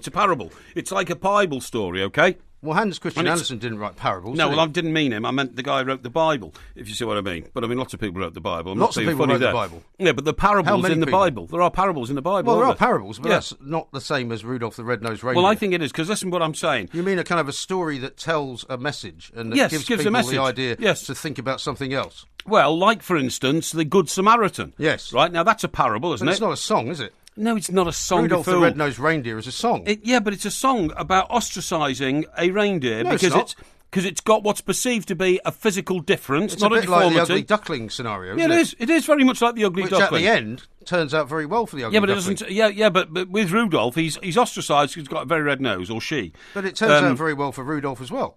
The other, yes, but the sense of grief which I get listening to that record is terrible, because this little reindeer. Get a sense of grief. Let me just finish. Let me just finish. Yeah, but the parable about it is that if you're different to all your mates, then they ostracise you, they send you to Coventry, you can't play games with them. Poor little Rudolph, and I cry sometimes when I hear this song, has been pushed out of the Reindeer Society. I think that means you've got some kind of emotional blockage somewhere. No, it's been pushed out of Reindeer Society because he's different, or she's different, to the rest of the reindeer. And then it's only when Santa comes along and says, "Oh, you can pull my sleigh tonight," all of a sudden all these grovelling reindeer then come back and say, "Oh, we love you, Rudolph." Well, you didn't love Rudolph when he wasn't Santa's favourite. There is indeed, a way back, and if you are different, it doesn't matter. And don't worry about the people that make horrible faces at you and make fun of you. You can actually be just as successful, if not more successful. It's a teacher's pet scenario. That's what it's all about, And I think it's disgraceful. I think this record should be banned. I mean, when children listen to this, they think of things that you want to ban tonight, aren't you? Supposing a child goes to school after listening to this, and there's a classmate who's got a particularly red nose, because children do have red noses, in the winter time, in the winter, exactly. That's right. And they suddenly start ostracising the child. And when the teacher says, "What are you doing that for?" I says, "Well, because I listened to Rudolph the Red-Nosed Reindeer, and he had a red nose, and he was pushed out, so we're pushing old Billy out there." Except he wasn't pushed out, because he was actually made the star reindeer, wasn't he? He was made to help Santa with his sleigh. He was brought back. Listen, we're getting up towards midnight now, right? Now, are we agreed, because you and I talked about this before the show, that we've had such a bellyful of Christmas music no, we're not for about the last that at all. 6 weeks, that it should cease at midnight? Tomorrow's Boxing Day, and all Christmas records should go. Yeah, well, it's always a funny one, that, isn't it? Because people disagree about when trees should be taken down, when decoration should be taken down, when lights should come down. 12th night, isn't it? And an awful lot of decoration went up very early, didn't it, this year? Yeah. Actually, more early than ever. But I'm not sure when the cut-off point is for Christmas music, because if you're at home and you've got a family there, you're still going to play the Christmas stuff over the course of Boxing Day, maybe up into the weekend. I think before sort of New Year is when you stop. I don't want to stop playing the Christmas music because it's still the Christmas special. To me, Christmas is a bit like the build-up to a big football match, okay? Yeah. The excitement and the anticipation is sometimes greater than the event itself. You see what I mean? I think you're probably right about that. Yeah, and I think Christmas is like that, the anticipation. But it's not just Christmas Day, is it? It's Boxing Day as well, isn't it? Well, all right, maybe Boxing Day night then. Boxing Day, I'll give you that. And then after that, to me, it's all grey and black and, dull. It's all over. Grey and black and dull. Yeah. Which is how you like it, right? Well, I do. I know. That's only because I told you I went to Moscow once and found it such a fascinating city because there was no colour in it, but that's different. But look, what I was going to say is, let me tell you a story about Christmas records, which is very interesting. Tell me. I want to talk to you about Delilah in a minute. Remember that was banned a month ago? Well, they were trying to ban it, yeah. Yeah, or whatever. But no, what I'm going to tell you is a commercial story. This is a very interesting story. Now, old Noddy Holder wrote, here we What's that noise, by the way? Is that your watch? That's my watch, yes, 10 o'clock. Why is your watch going off? It beeps at 10 o'clock. Why does it beep at 10 o'clock? Well, to remind me it's 10 o'clock. Well, it's wrong then, isn't it? Yeah, it is, actually. It's, it stopped. It stopped. Anyway, there you go. You've broken it, haven't you? No, it's midnight. It's midnight. It's not midnight yet. No, it is. Look, it's going round. See, the fingers are going round. It's correcting itself. That's amazing. Anyway, shame you don't have something that corrects you automatically if you get something wrong. I'll ignore that stupidity. Now, what I was going to say is, right, so Noddy Holder writes his song, Here We Are, Merry Christmas. Here it is, Merry Christmas. Here it is, Merry Christmas, thank you. Written and performed in a studio in New York when it was 88 degrees outside, remember? Yes. That's a famous story. Yeah, it's a famous story. Yeah. And then lived off the royalties of that for many, many years after Slade became unpopular. Now, another guy called Roy Wood, he was the founder of The Move, he was the founder of Electric Light Orchestra, and finally, when he fell out with Jeff Lynne, he founded another one called The Wizard, and The Wizard just Wizard, wasn't it? It Wizard. Was it The Wizard? It's called Wizard, and they had a song called... Da da da da da da da. I wish it could be Christmas every day. I wish it could be Christmas every day. That's the one. Yeah, well done. Now then, the point is, Roy Wood then sort of dropped out of the current music scene, although he had a great portfolio of music he'd written. I thought he was terrific in The Move and Electric Light Orchestra and all that. And then he called that song his pension and said, well, every year, when Christmas, it's played so many times. I get all around the world. That's right. I get a cheque for £250,000 or something like that, right? Now, what happened is, because of the new age of electronic access, that has gone down by 90%. Electronic access, what you mean? People downloading music instead of actually buying it? Yeah, exactly. Not even paying for it. You know what I mean? I mean, basically stealing the song and listening to it without paying for it. And I heard him talking about this on a radio programme about 10 days ago. And presumably he gets the money from it being played more often than actually being bought at this point, doesn't he? Yes, he does, but it's not played officially. Do you see what I mean? It's what I'm saying is, people still used to go out at Christmas and buy copies of this to play in their home on Christmas Day and all that kind of stuff, right? Don't do that anymore. They just download it and don't pay for it. Now, Noddy Holder, on the other hand, realised this was coming, thought the same thing could happen. So every year, apparently, Noddy Holder does a deal with one organisation to have exclusive use of the song in, like, a TV advert or in, and you know the one at the moment, it's a charity, isn't it? It is, And they play it very slow, don't they? So here we are. Here it is. So here it is. Merry Christmas. And then all you see... We've gone quite a long way into the show, and that's the first time we started singing, which I regard as a major victory. Here it is. And then you see a load of displaced people. But look, I was going to talk to you about Delilah, right? Yeah. Because that's a sporting theme, which they're trying to ban. I don't want any more Christmas music in this show because we're going over midnight now, right? But do you know my favourite sporting song? What is your favourite sporting song? It's from the days when I worked in the North East in Newcastle, the Blaydon Races. Really? You ever heard of the Blaydon Races? Of course I've heard it. All the lads and lasses there and all the smiling faces are going down the Scotswood Road. You should have seen us gathered. You want to sing along to this? Yeah. You're not singing along. Well, I don't know this verse. No, you don't know this bit. It's your favourite song, though. But I mean, this is Can you do this bit? Oh, to see the Blaydon Races. Everybody knows that bit. We are the Two Mics. It is a Christmas special. More coming up on TalkSport. On the 9th of June 1862 on a summer's afternoon, we took the bus from Bambras and she was heavy laden. Where we went along Collingwood Street, that's on the road to Blaydon. Whoa, me lads, you should have seen us gunning, passing the folks along the road just as they were standing. All the lads and lasses there, all with smiling faces, gunning along the Scotswood Road to see the Blaydon Races. Ho, ho, ho! Hey, hey, hey!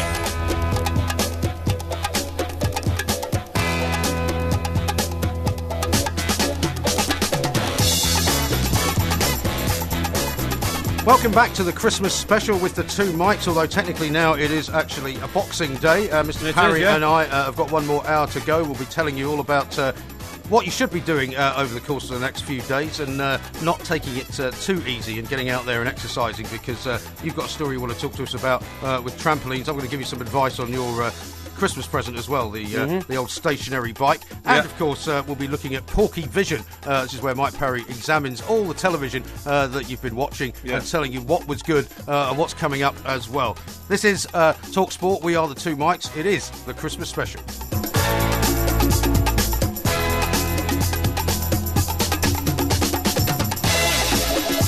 Now, just going back to that stationary bike that you've got, I don't know when you'll have the first opportunity to have a go on it, but you must be very careful, of course, when you get any kind of exercise equipment first time, because people do injure themselves an awful lot when they get hold of stuff like this, because they're not quite sure how to use it, they're not quite sure how long you're supposed to go on it for, and you're supposed to build up, aren't you, to a kind of an area which is going to be good for you. Yeah, but I think you forget, Mike, that I am, and I use this term in the true technical sense, an athlete.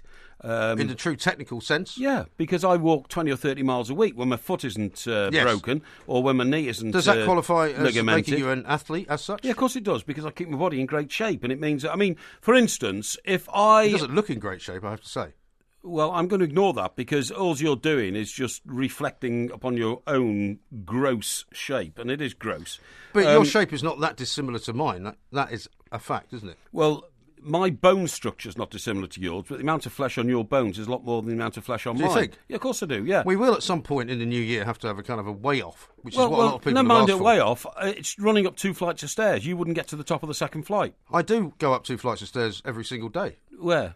In my flat in London. It's got 2 flights of stairs. Yeah, but I bet you feel puffed out by the time you get to the top. Not at all. Actually, normally, if anybody comes round, they go, can't imagine how you do this every day. There are some people who work here, right, who shall remain nameless, who simply can't get up 2 flights of stairs, OK?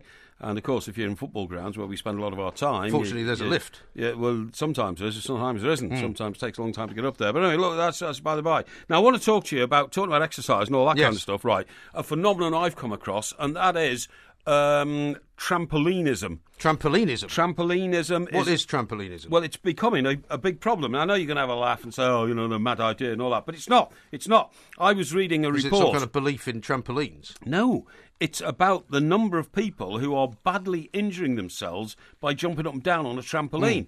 Trampolines are supposed to be for kids, and what people are doing, this is particularly relevant over the Christmas period, is adults are taking drink, and then they're looking out into the garden and saying there's a trampoline there, and they come out and they start bouncing up and down on it. They come off the trampoline at a very awkward angle. They can land on their head. They can be quite dangerous, actually, if you don't know what you're doing. Apparently, the worst injury is broken wrists, because as you come off, you flail your hands out to try and cushion your landing. When you come down and bang, snap your wrists and all that kind of stuff, and it is becoming a real problem. Well, whenever you watch one of those shows like You've Been Framed, or you look at sort of, silly accidents that people get involved in on YouTube or whatever, there's loads of trampolines in them, and you see in many, many houses now, they've got these outdoor trampolines.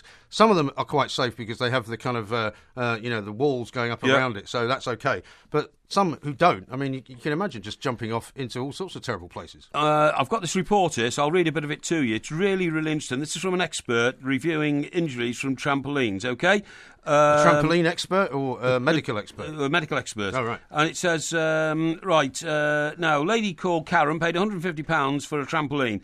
It comes with advice that only one child should use it at a time, and the netting must be zipped whilst in use, because it's like it's like almost a fighting cage. Yeah, you can close it in. Yeah, close it in. That's right. Yeah, but nevertheless had an accident. When the accident happened, my husband was lying still on his side on the trampoline while Matthew bounced next to him. Right, Matthew's the little boy. Matthew let out a blood-curdling scream. He fell awkwardly. X-rays at the accident and emergency revealed he'd fractured his leg above the knee. Oh, dear. So with his father lying on the trampoline, he was pushed to the edges, so to speak. Right. You know what I mean? Lands on the frame of the trampoline, apparently. He was in an L-shaped cast for 6 weeks in order to keep his leg bent at a 90-degree angle to encourage the break to heal, OK? And breaks as these often leave a permanent bend in the leg. But thankfully it didn't happen with this particular little boy. Next thing the family did was get rid of the trampoline, said it was too dangerous for their children to be bounced up and down on. Now, well, that's the thing. I mean, it's not really a toy, is it? I mean, if you are interested in learning how to jump on a trampoline, and there's places you can go to learn how to do that, that's fine. But most people think, oh, you buy one of these things, throw the kids into it, and they'll have a great time. Yeah. And it is actually quite hazardous. Yeah. Listen to this for a true horror story. A chap called Kenny, who was 19, right, visited a house where he saw a trampoline. He got on it, started bouncing up and down. He came off the trampoline and severed his spinal column. How about that? That's a very cheery story for it's this horrible. time of the it's morning. Horrible. I know, but I'm warning people if they've got trampolines and if they've suddenly got one for Christmas to be extra careful how you use it. You ever been on a trampoline? You must have been on a trampoline at some point or other. Yeah, I tell you what. That's an interesting question, that, because we had a trampoline at school. You know, because I went to a very good school, the King Colchester, and we had lots. You can always tell how good a school is by whether or not it's got a trampoline. Well, you can actually, yeah, because they're quite expensive pieces of equipment. Really? So you get them out in the gym, you start bouncing up and down on them, and I always felt that once you'd left the trampoline, it's a bit like that expression about a two-footed tackle. If you've got no contact with the ground, you're completely out of control. Well, you are completely out of control when you bounce up off a trampoline. Well, you're not supposed to be. That's why they teach you how to do it. Exactly. That's what I'm saying. You're not supposed to be. Anyway, I was always a bit wary of this because I could see an accident waiting to happen.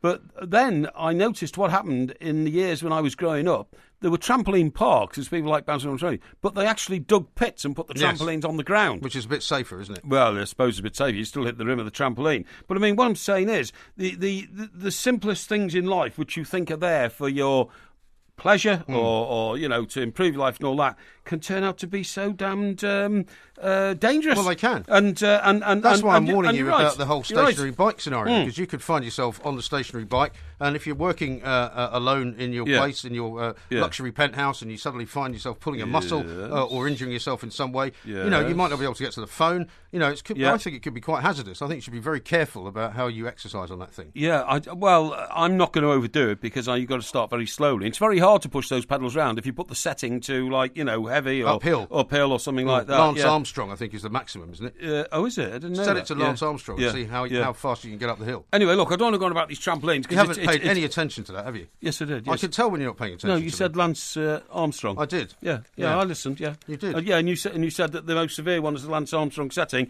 because it indicates him going up the hill in the Tour de France at very high speed. At very high speed. Yeah. I'm hoping you are going to get that all together though in the next couple of days. Do you think you're going to spend the weekend putting that together, or getting somebody to put it together for you? It's not difficult. It's not technical. You just plug, bolt well, one bit to the other. Well, it actually might be. I remember trying to put one of the kids' bikes together once, and I got everything down to the but this last bike doesn't pedal. move, Mike. This is a stationary bike. No, I know that, but it's still got lots of things you have to screw into one place, and not lose the nuts and all the rest of it. And I got all the way down. I can't master that. I got all the way down. I'm just giving you a tip here. I got all the way down to the final pedal, and I just couldn't get the final pedal on the bike. And do you know why? No. Because the final pedal on the right-hand side of the bike actually went the opposite way than everything else. The thread went the opposite way. And do you know that that's the case on the right-hand front wheel of every car as well? If you're going to try and actually screw something on, you can't screw it on the normal way. You have to screw it on the other way. What are you talking about? You don't understand about thread. You don't understand about, screws and nuts and bolts. Why don't they put the thread the other way around? Well, because if they put it the normal way round, it would actually, as the bike was going and as you were pedalling, it would make it looser and looser and looser and eventually fall off. So they have to reverse the thread. That's crazy. You have no idea what I'm talking about. No, I haven't. I really don't know what you're talking about. No. Well, just imagine the way that a bicycle works. Imagine the way that the pedals go. Yeah. If the thread of the right-hand pedal went the normal clockwise way, as you were pedalling, it would just come off. No, it wouldn't, because the thread is not fixed. The thread is then built around what you call ball bearings. Right. Yeah. Which mean, how do you think, for instance, suspension works on a 40-ton lorry? No idea. It works by holding the weight of the lorry off the axle, which onto which the ends of the wheels. Yeah. But then the wheels only go round because of the ball bearings in the axle system. I thought they went round because they're round. Yeah, but what I'm saying is, you fool, and you're trying to be stupid here. No, now. I'm not. If the weight of the lorry just came down on the axle and on the wheels wouldn't move. That's true. So you have to hold them off with ball bearings. With springs, they hold them up. Yeah, hold them with springs, but the springs go onto the axle, and the axle then weighs down on the wheels, but the wheels got ball bearings around them to make them go round. Have they? And you put oil in the ball bearings, and if you don't put oil in the ball bearings, your wheel falls off, and in the 60s... the Morris Minor had to be recalled when they found out that the front wheels on the Morris Minor kept dropping off. Maybe it was because the thread was round the wrong way. No, it wasn't. It was because the ball bearings weren't sufficiently well oiled, and so when the ball bearings dried up, the wheels came off the Morris Minor. And the reason they found out that this problem existed... Not very helpful, that, is it? No, it's not very helpful. Did you ever have a Morris Minor? Yeah, my father had one, but it was called a shooting brake thing, because it had white wood on the back and all that, because he was a travelling salesman. But the reason they found out that the wheels came off was they opened the M6. Now, the M6 is in the north of England. It's near where I was brought up, OK? Yeah. It ran well, it starts in the Midlands, doesn't it? It ran from Birmingham to Preston, right? Yeah. And then all these little cars, which were basically designed for country roads circa 1915, right, were suddenly on a motorway where 1915, really? Yeah, definitely, yeah. We're on a motorway where you could put your foot down and the car could go as fast as you like. But the thing was, they'd never travelled at 65 miles an hour before, these cars. And when these cars were... What's this music? What's this for? It means that it's time for you to start winding up the story. What I'm saying is, the light. When these cars were travelling at 65 miles an hour, for the first time ever, the wheels fluid, the lubrication in the ball bearings around the wheels dried up, and the wheels came off. Unbelievable. The wheels have often come off here. And that's where the expression, the wheels have come off this project, the wheels have often come off Mike Parry's car. Sometimes the wheels have come off without him wagon. Actually driving. Look into the light. This is Talk But Sport. I'm still we rolling are along. The two Mikes.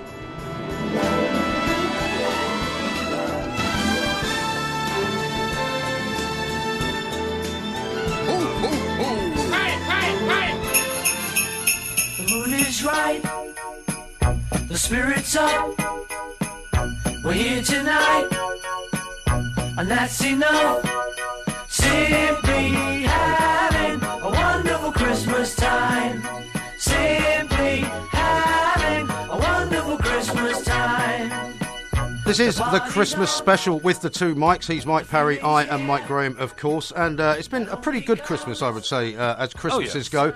We've been talking an awful lot about what you got. You got your exercise bike, and I'm hoping that you're going to be using that. And also, of course, one of the things that you're always going on about is being careful with your diet to make sure that you don't eat the wrong thing. Absolutely. Make sure you don't imbibe quite so much as you would perhaps want to. We're going to talk to an expert now in the culinary arts, Mr. Anthony Worrell Thompson, who is, of course, a celebrity chef from very, very long ago. I don't mean that to say that you've been doing it for a very long time, Anthony, but you were kind of one of the first celebrity chefs. A very Merry Christmas to you. And Merry Christmas to you too, Mike. Yeah, Merry Christmas, Andy. Great to have you on the show. Thank you very much for pulling yourself away from the bosom of your family to join us.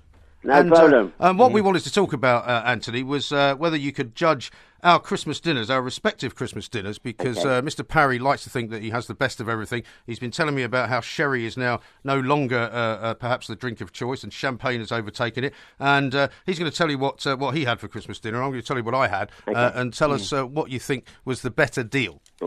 Yeah. I mean, Anthony, I had the traditional one because I love it, the old turkey and all that. But my sister, who is she's a home economist by trade, so she knows a little bit about food and that kind of stuff, is always willing to offer beef Wellington as an alternative. And my other sister, who doesn't like white meat, always has that and says she loves it.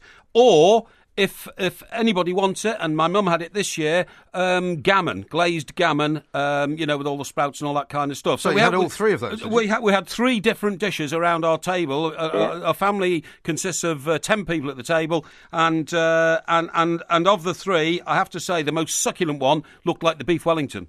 Yeah, well, you're going to have plenty of leftovers. That's good. Yes, indeed. I mean, I always put gammon with the turkey anyway. I mean, my wife's Irish, and they love the gammon in Ireland, and don't you then have to make like a load of different vegetable dishes to go with whichever one of those three things that you actually want to eat? Well, I would have thought, Anthony, that, the carrots and the sprouts and the peas and all that goes with any three of those meats, doesn't it? Yeah, no, it would, yeah. The sprouts are good. I mean, I always had a bit of... when we've just done our meal, and we had the sprouts with bacon and a little bit of onion and almonds and stuff like that. So you make them...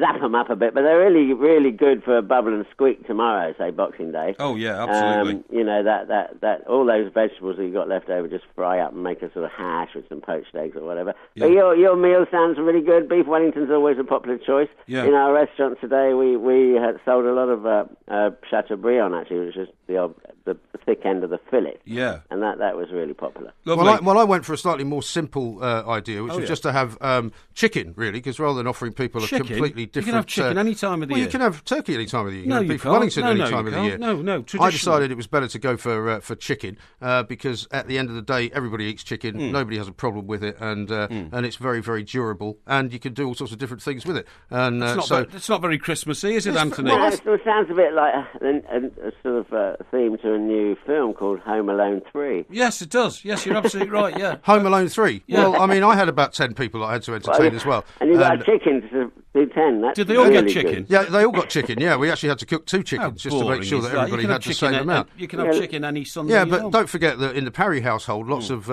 guys went down the pub while all the women did the cooking, whereas in my house it tends to be a bit more evenly spread. So we did some interesting things with the vegetables as well. We did some Brussels sprouts with pancetta and sort of sautéed them in a pan, which was rather nice. It's kind of Italian-style ham, which was lovely. We had some very, very nice roast potatoes cooked in goose fat, which was great. Very nice. We had some cauliflower cheese as well, which is always popular. And some and no matter what anybody says about great stuffings that you can make, we actually had the old packet sage and onion stuffing because that's my favourite. Yeah. Oh, no, you don't like that, Anthony, do you? That's just knocks you down a peg. Oh, I think you can make your own bread stuffings, which are quite good, but I mean, they're okay, but they sort of always taste a bit like there's someone squirted some washing up liquid in them. I totally agree. Maybe someone has squirted some washing up liquid in it when you've had them, but I don't think you can get a better taste, actually. No, what is the best sort of stuffing, Anthony? Isn't it the one that's got chestnuts in it and all that kind of stuff? Yeah, chestnut. Well, I mean, traditionally it depends. You can do like a rice stuffing, you can do a bread stuffing like Mike's done, or you can do the pork stuffed sausage meat one with chestnuts in it and onions and a few cranberries scattered through it is always nice. Yeah, I agree. Next year's a good one. So, the best place to research stuffings, funny enough, is American cookbooks. They are amazing with stuffings. They have some incredible stuffings. Yeah, my sister lives over there, and she always for Thanksgiving makes a kind of chestnut stuffing. But I always kind of tried it a couple of times, and just it was a bit too rich for me. It was cider in it, and there was all sorts of stuff going on. I just like a little tiny bit of stuffing on the side, and it goes so well with chicken. I was very happy with it. I think the next time you do chicken, bread sauce is a must for chicken. Bread sauce indeed. Anthony, answer me this question on procedure at the dinner table, right? Now, we did it at home today at the Christmas dinner, and what I'm talking about is because my sister had beef Wellington, but I had turkey, it didn't matter. I nicked a couple of Yorkshire puddings because I love Yorkshire pudding. But would it be acceptable in a top-class restaurant to ask for Yorkshire pudding with your turkey or with your ham?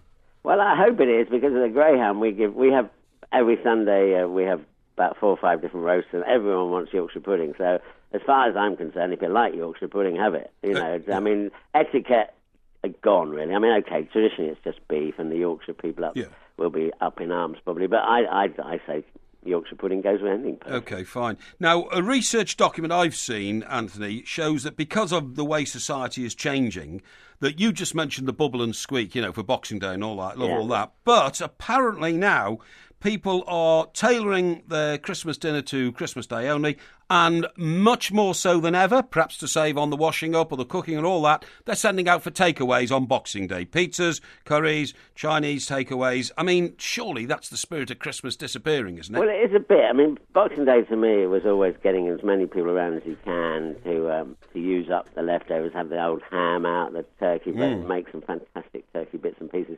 I mean, funny enough, you say that. I mean, we have been booked at the Greyhound, down near Henley, where I'm talking to you from. We've been booked since the end of August for Christmas Day and Boxing Day. Golly, that's incredible. I mean, that is incredible organisation on the part of people, isn't it? But tomorrow we'll be doing a sort of brunchy type food for, a lot of hangovers probably, a lot of people feeling a bit drained, so lots of lightish food, some Benedict type food, and But people do go out a lot more now on Boxing Day as well, don't they? Well, especially with all the sales, Porky Parry was moaning earlier that he didn't think people should be allowed to open on Christmas Day for serving food and drink to people. Well, no, I didn't. It's not any just longer don't think a pubs traditional should Christmas. I just don't think pubs should open for a couple of hours on Christmas Day and suck people out of their homes into the pub for a quick one. I'd like a bit more reverence. Family. Yeah. I mean, now for the benefit of our millions of listeners, Anthony, could you please describe both the inside and the outside of your illustrious establishment at this time of year? Well, outside is bleakish, bleak Christmas. I mean, we've got some lights out there, obviously. It's a lovely old sort of 16th century pub. Yes. Inside there's lots of woods. We're heavily decorated inside, normal trees and lots of purple bits and bobs, and we've got a couple of teddy bears in the beams. And it's a wacky barn. It's like I've been into my attic and put everything on the walls and up in the rafters, which is what I did actually. It's a bit high camp and it's loved by most people. Some people say it looks like we've just churned things out of a washing machine, but that's not the food, by the way. There's that fairy liquid taste again, right? It's very welcoming, very homely, and my wife and her team run a fantastically friendly. She always says we sell happiness as well as food, so we try and create a really buzzy environment. I mean, yesterday, Christmas Eve, we had people out. Obviously, didn't want to cook, have too much mess going on in the kitchen. Today, we were around with lots of families having a really whale of a time. And tonight, we're closed, and I'm sorting out my family. That's excellent. And please remind, again, our millions of listeners, where they need to head to if they want a really special Christmas dinner next year, and how do they get there? And remind them they better start booking round about June or July, from what you've told us already. It's extraordinary. Yeah, we're the Greyhound, Rotherfield Peppard. We're quite near Henley-on-Thames, about 5 miles outside Henley-on-Thames. Yes. And if you go things like TripAdvisor, you'll find we're number one at the moment. We hover between number one and number two in the Henley area. So we're really chuffed. It's great business, and it's very friendly, and you'll have a fantastic time. Excellent. Well, Anthony, thank you so much for taking the time to talk to us on Christmas Day, and of course Boxing Day is coming, and we're going into Boxing Day not far away from now. And the thing about Anthony Worrell Thompson is that you completely and utterly changed your opinion as soon as you started talking to him about the festivities of going out on Christmas Day. Because no, I didn't. you're quite happy for him to open his restaurant, which actually sounds like it's a bit of a converted pub into a kind of gastro pub. Why did you change your view? Well, it's a family business, so that's all to do with his family. But I mean, he's not having to send vans into the nearest town, Oxford, and pick up a load of people who are looking for work. And he might have to, and take them back and. Why were you calling him Anthony as well? By the way, sorry, Anthony. I noticed you were calling him. That's his name. Anthony, isn't it? Yeah, it's Anthony. What? Because it's got an H in it. Yeah, it's Anthony. Pronounce it Anthony. No, it's Anthony. I don't think so. Of course it is. It's only you only drop the H if you drop the word in half and call him Tony. Really? And he's not Tony, he's Anthony, isn't so he? Everybody who's got an Anthony name spelled like that is called Anthony to you? Well, of course they are. I've never heard of such a thing. No, well, I mean, you are plain ignorant on a lot of issues, Mike, and one of them is the pronunciation of English Christian names. Yes, and I've noticed your that before. pronunciation is very, very good. I've noticed that before. I have heard of that. Now, it sounds to me as though you made too much food, though, because if you make 3 different types of I don't Christmas make it. dinner... Well, no, I know. Sister makes but, I mean, it's a little bit over the top, isn't it? No. To make 3 different types of Christmas dinner. No. Because, as Anthony said, you'll be eating that for days, won't you? But I mean, she'll have the family round for a week or something like that. It'll all go. When I was a student, I stayed in digs in Nottingham, to the University of the Trent. Ah, yes. The landlady there, I mean, obviously we went there over Christmas, but, she had a very big house, and that's why, we lived in it, because she rented out the rooms. We were still eating turkey on Valentine's Day, February the 14th. That doesn't sound good. I thought we'd gone off by then, but that's another story. More tales from Porky's youth coming up. This is the Christmas special. We are the 2 Mikes on TalkSport.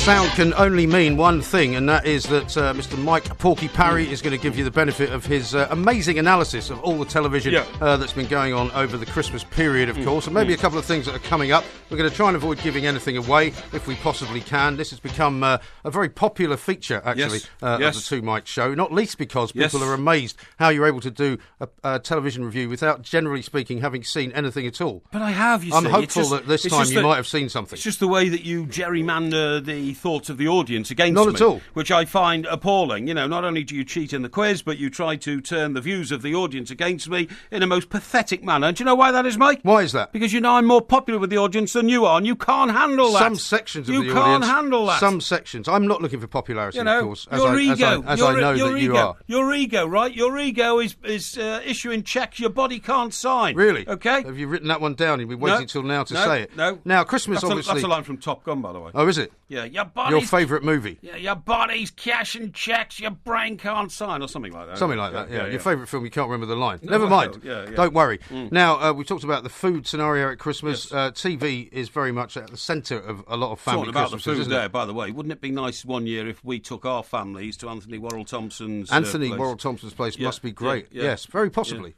Somewhere near Oxford. Henley-on-Thames. Henley-on-Thames. Not far out of London, really. Yeah, we go to a place there called the Complete Angler. Oh, yes, a Complete Angler. That's quite a famous spot, isn't it? Compleat, right on the banks of the... It has sad memories for me because I sat on the river there having a drink once and Alan Brazil persuaded me to buy a racehorse with him. Oh, yes. The racehorse that we've heard is still knocking about, right? Still knocking about 13 years later. Maybe we should take a trip and see the racehorse. Now then, you want to talk about Christmas TV? I'm going to talk Christmas TV with you. Before you start talking Christmas TV, I just want to say say something about television at Christmas, because as we've been talking about for weeks and months, really, I don't think people watch TV anymore in the same way that they used to. They tend to watch things that have been previously recorded, or box sets of things, and loads of people would have got box sets of stuff over Christmas, and so they'll be watching stuff like that rather than actually watching live Christmas TV. Right. And of course, a lot of it was repeats, a lot of it was old movies, sometimes that you used to have to sit around a TV and watch because that was all there was left to do after you finished eating. But I didn't actually watch any TV throughout the whole Christmas day yesterday at all. Well, you see, you're missing something there, because it's when they introduce these heightened plots, which are great. Now, one thing I would talk about, now this is not just a TV programme, this is a TV institution I'm going to focus on here in my TV review, right. And it is Coronation Street, Now, it has to be. Now, the reason I say this is because exactly 8 days before Christmas, there was it emerged that Coronation Street is suffering some of its lowest ever audience ratings, down to under 5 million. Now, 5 million sounds like an awful lot for a programme, but Coronation Street at one time used to have up to 16, 17 million Well, this viewers. kind of runs parallel with what I was just saying, doesn't it? Yeah, People of course it aren't does, watching it at the same time anymore. But this is the kick to it is, although you're right to a certain extent, you've got to compare it to other sorts of TV programmes. Now, it used to be way up there. That and EastEnders used to always get the top audiences. Yeah. In the week that they issued these figures, about under 5 million, Antiques Roadshow got 5.5 million. Did it?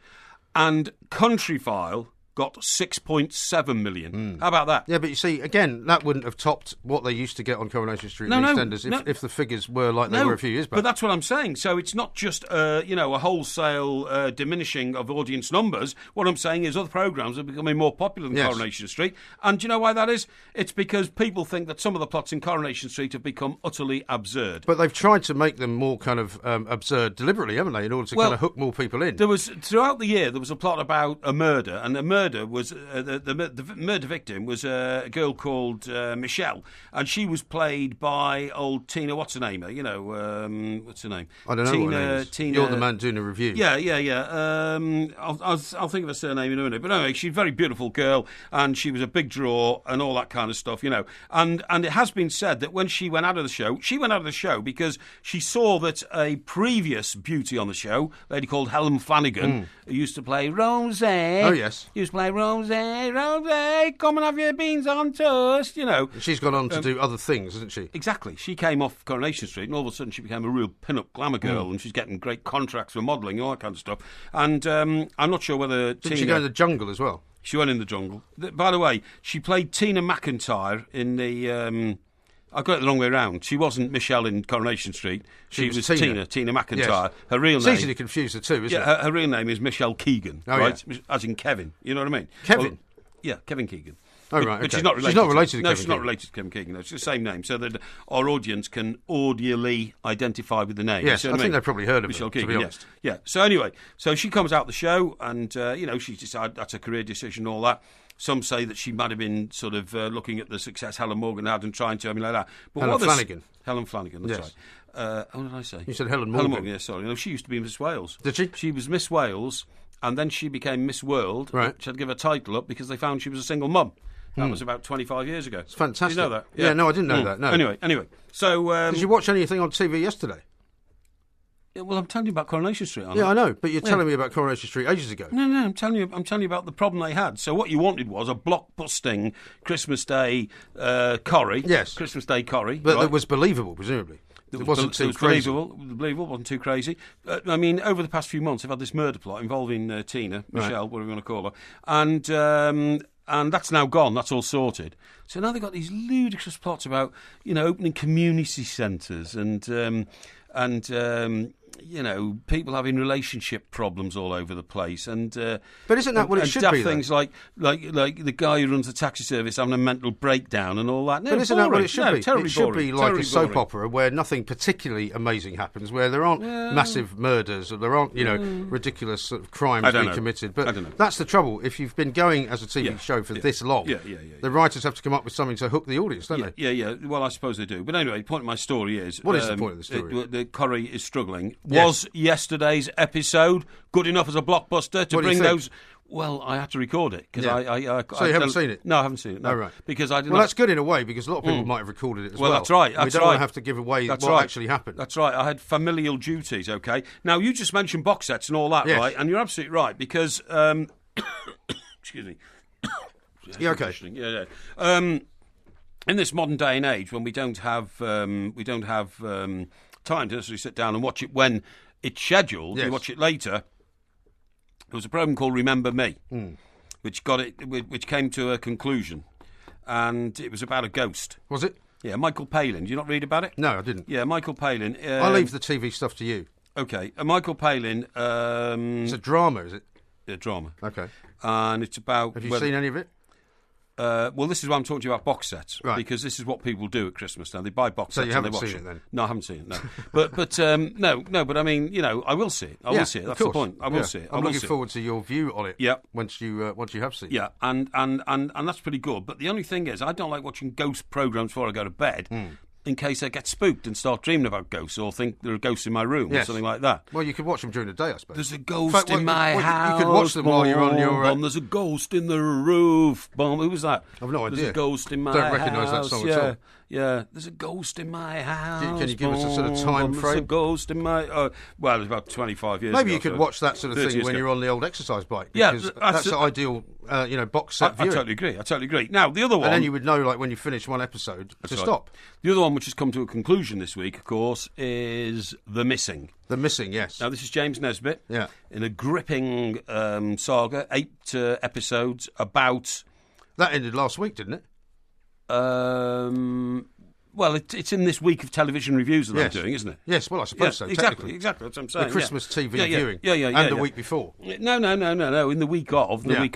And of course, there was 8 episodes, right? And it was. Did you see that? I saw what I needed to see of it. Yes. And this alternated between what happened kind of a few years ago. Yeah. They had 2 different like about 12 years going, ago or something. And what's happening and basically it was very much a sort of Maddie McCann type thing, The child went missing. Yes. During because of course I did see the episodes were vital, Yeah. When at the beginning. Yeah, when James Nesbitt, who was the father and his little boy... I thought he was terrific in it, actually. We're out... Oh, you saw it then? Oh, you did see it? Yeah. Oh, really? Okay. It's the only show I've seen, actually, recently. Okay. We're out and about, okay? And all of a sudden, in a crowd of people... Watching a football match, right? Yeah. In a little town in France... he disappeared. Yeah. And so then, he had alcoholic problems with guilt and all this and went to find the chief cop who investigated the original thing. Right. And then it comes to an amazing conclusion at the end. Yes. Don't give it away in case people haven't seen it. I won't give it away. But it alternated between what happened then all those years ago and what happened now and how his marriage broke up and, the various theories, who could have done it, who's the villain, who's the hero, all that kind of stuff. Yeah. Fascinating stuff. Do you have a sort of a star system like a lot of reviewers have, when you get 5 stars possibly, or 4 out of 5, or 3 out of 5? Maybe we should institute something like that. I mean, it's about 8 years ago, this, 2006 till now. That was the Missing. I'd give that 4 stars out of 5, probably. Would you? Probably. Excellent. Probably. So, would you say that that's the best viewing of the year so far, then? Could be. Could be the best viewing of the year. Oh, yeah. Well, hang on. Is this the year of... No. Happy Valley. Happy Valley was the best of the year. That was Sarah Lancashire, who played, a gritty northern female cop who had to deal with a manic, demented, homicidal rapist, right? And who had also raped her daughter, but went on to commit other crimes. This is the one I was telling you about. That's charming. Great. This is Somebody Junior. Somebody Junior. No idea who this is. It's Somebody Junior. Ardeen Taylor. Ardeen Taylor. I thought it was Junior. Ardeen Taylor, that's it. I thought it was Ardeen Junior.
This is the Two Mics Christmas special. It is, of course, the day after Christmas, Boxing Day, a massive day of sport coming up, and Matchday Live is around at 1 o'clock this afternoon with Adrian Durham and Ray Parlour, called Collymore Live from the Hawthorns at 5 o'clock as well. Loads and loads of stuff going on. We will be disappearing off into the night, I guess. Where are you going to be over the course of the weekend, Mr. Parrott? At the family parlour in Surrey. So that goes on, I guess, all weekend, because when Christmas falls on the day that it does fall, I guess Thursday. You just take Friday off and off you go into the weekend. Yeah, I suppose so. I mean, there's plenty more to do here at Talk Sport, but that's basically it.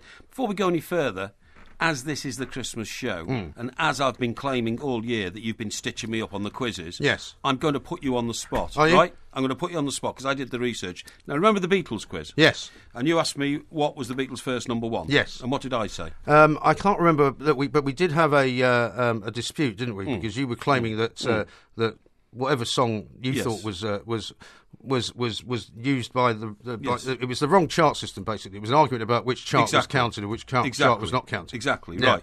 I have been to an official Beatles historian. Have you? And I will read this to you. Who is the official Beatles historian? His name is Peter Bridges. Peter Bridges. Yes.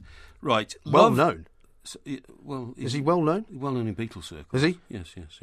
Right. Love Me Do. Yes. Was the Beatles' first chart success. I thought it was just called Love Me Do. Yes, it was called Love Me Do. That's his first mistake, isn't it? No, it was called Love Me Do. Yeah. But the opening lines to it are Love Me Do. True. Boom. You know I love you. Right. And it reached number 17. Not number one, as is popularly theorised in Beatles mythology. Okay? Yeah, but it reached number 17 where, though?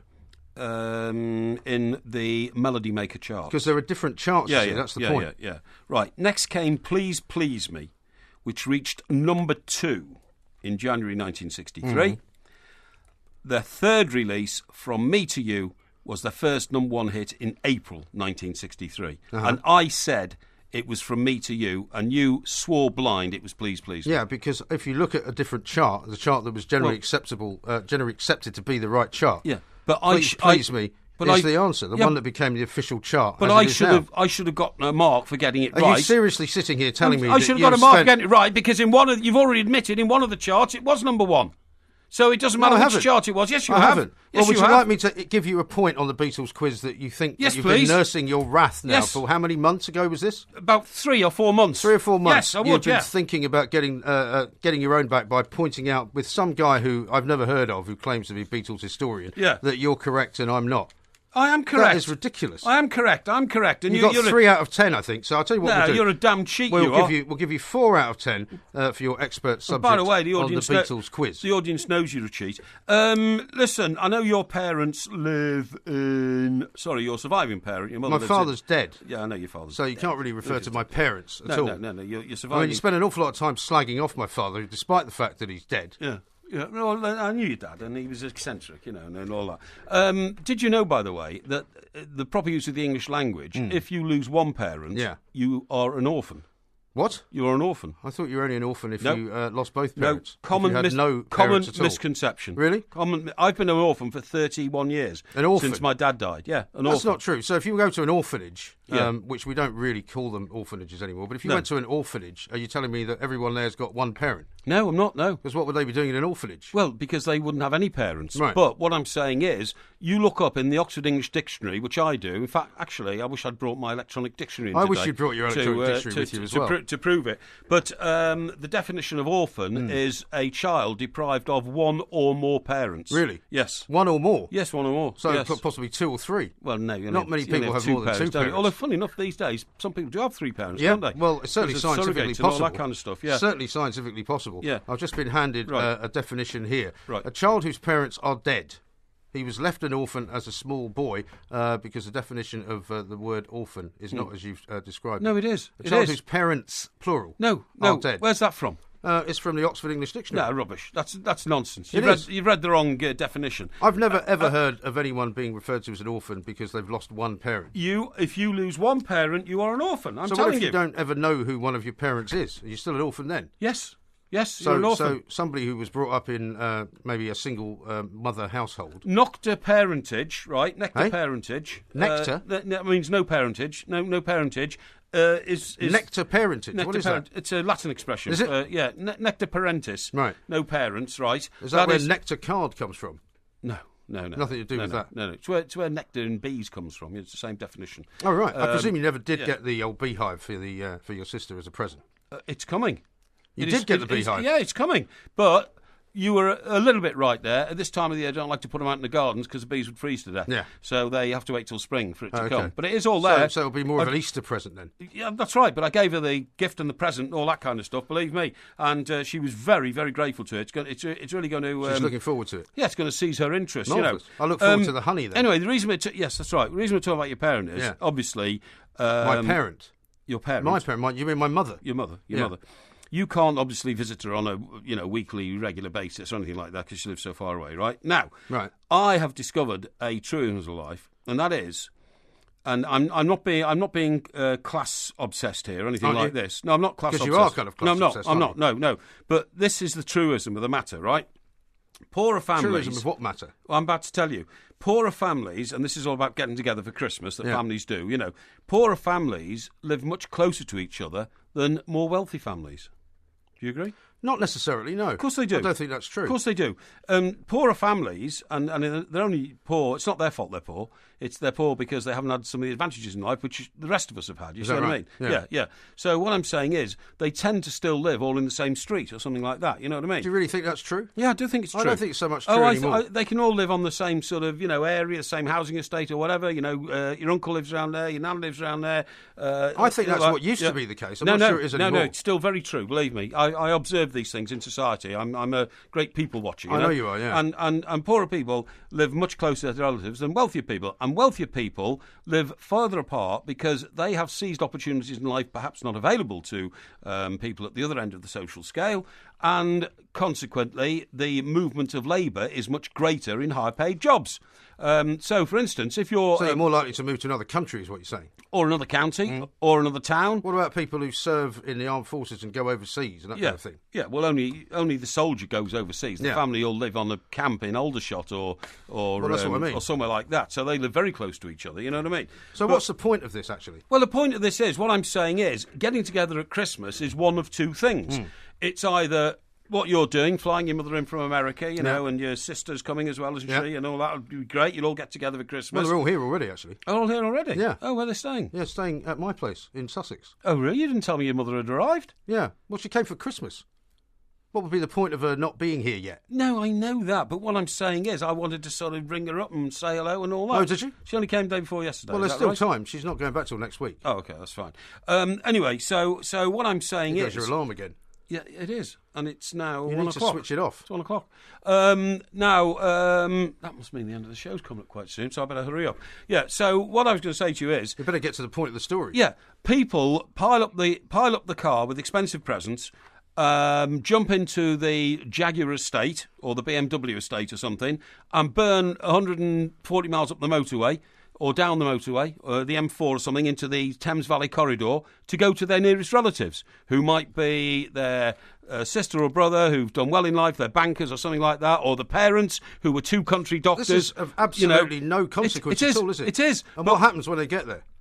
Well, they all pile all the presents out the car, expensive presents, put them around the tree, and they all wake up on Christmas Day and have a nice time. Now, what happens with the poorer families is they literally wake up, all get up, and then they walk 30 yards down the road to Uncle Joe's house, and Uncle Joe's sister is walking 20 yards from the direction, and they all get together and they all have a great time in one house. The conclusion of this amazing study of yours is what then? That social mobility is far more prevalent, and it's reflected in families getting back together again over Christmas in the wealthier classes in this country. Is that a good thing or not? I've got no idea. You've I think it is. Completely bamboozled me I think with it that is. particular story. I don't think really know what the point of it is. I think it's a generalisation which, like most I'm generalisations, trying to tell you about isn't true. I'm trying to tell you about a sociological development in this country which It's should not. be relevant to your life. What you're Why do describing- you always dismiss the things I tell you as being irrelevant and of no interest? Because what you're describing is something that used to be the case in the 50s or the 60s No, or maybe it's even the 70s. No, but it's I'm not. sure it's not the case anymore. I'm sure it is the case. I'm very sure it's the case. Some people are born and die in the same town. That's true. That person would normally not have achieved the status of merchant banker. Do you agree? That's probably true as well. Do you agree? Well, there you go, you see. You're agreeing with me now. There is nothing that you can then conclude from that. Of course there is. I'd much rather hear what you're going to do with your family. Are you all going to go around together? You're going to go out Boxing Day for some kind of meal? Are you going to eat the rest of your beef Wellington? Are you going to try and have a go on your exercise machine? What are you going to be doing? Yeah, we will be out tomorrow. We'll be out tomorrow, out and about tomorrow. Later on today. But eating at home.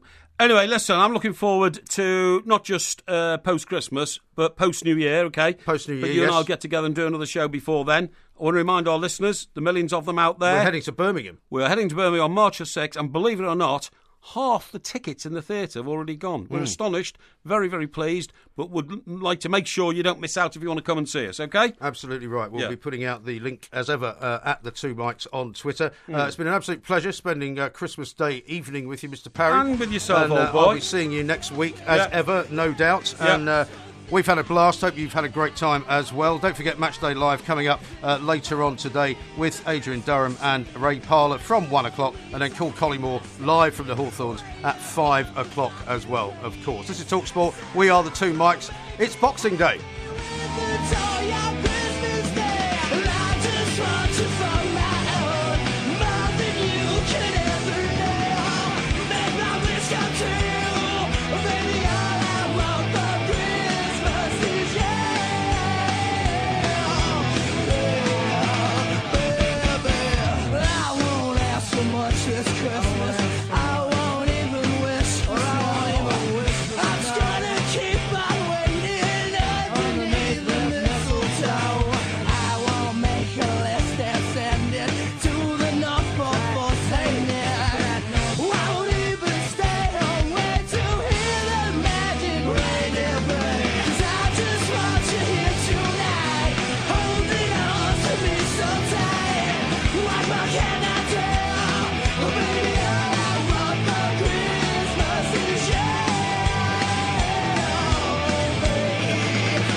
That was the Two Mics podcast. Yes, it certainly was. Don't forget, it's out every Tuesday and every Friday morning on iTunes. And you can follow us at the Two Mics. So keep listening for more of MG's loose morals. Believe me, this boy hasn't got a moral fibre in his body. And more of his bizarre buffoonery.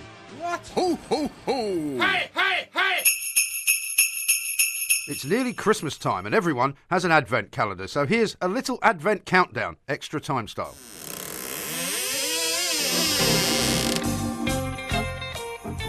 Kamata, kamata, kaora, kaora, kamata, kamata, kaora, kaora, tanugahi, tanugahi, tanugahi, parangawawanga, taruga, karama, karama.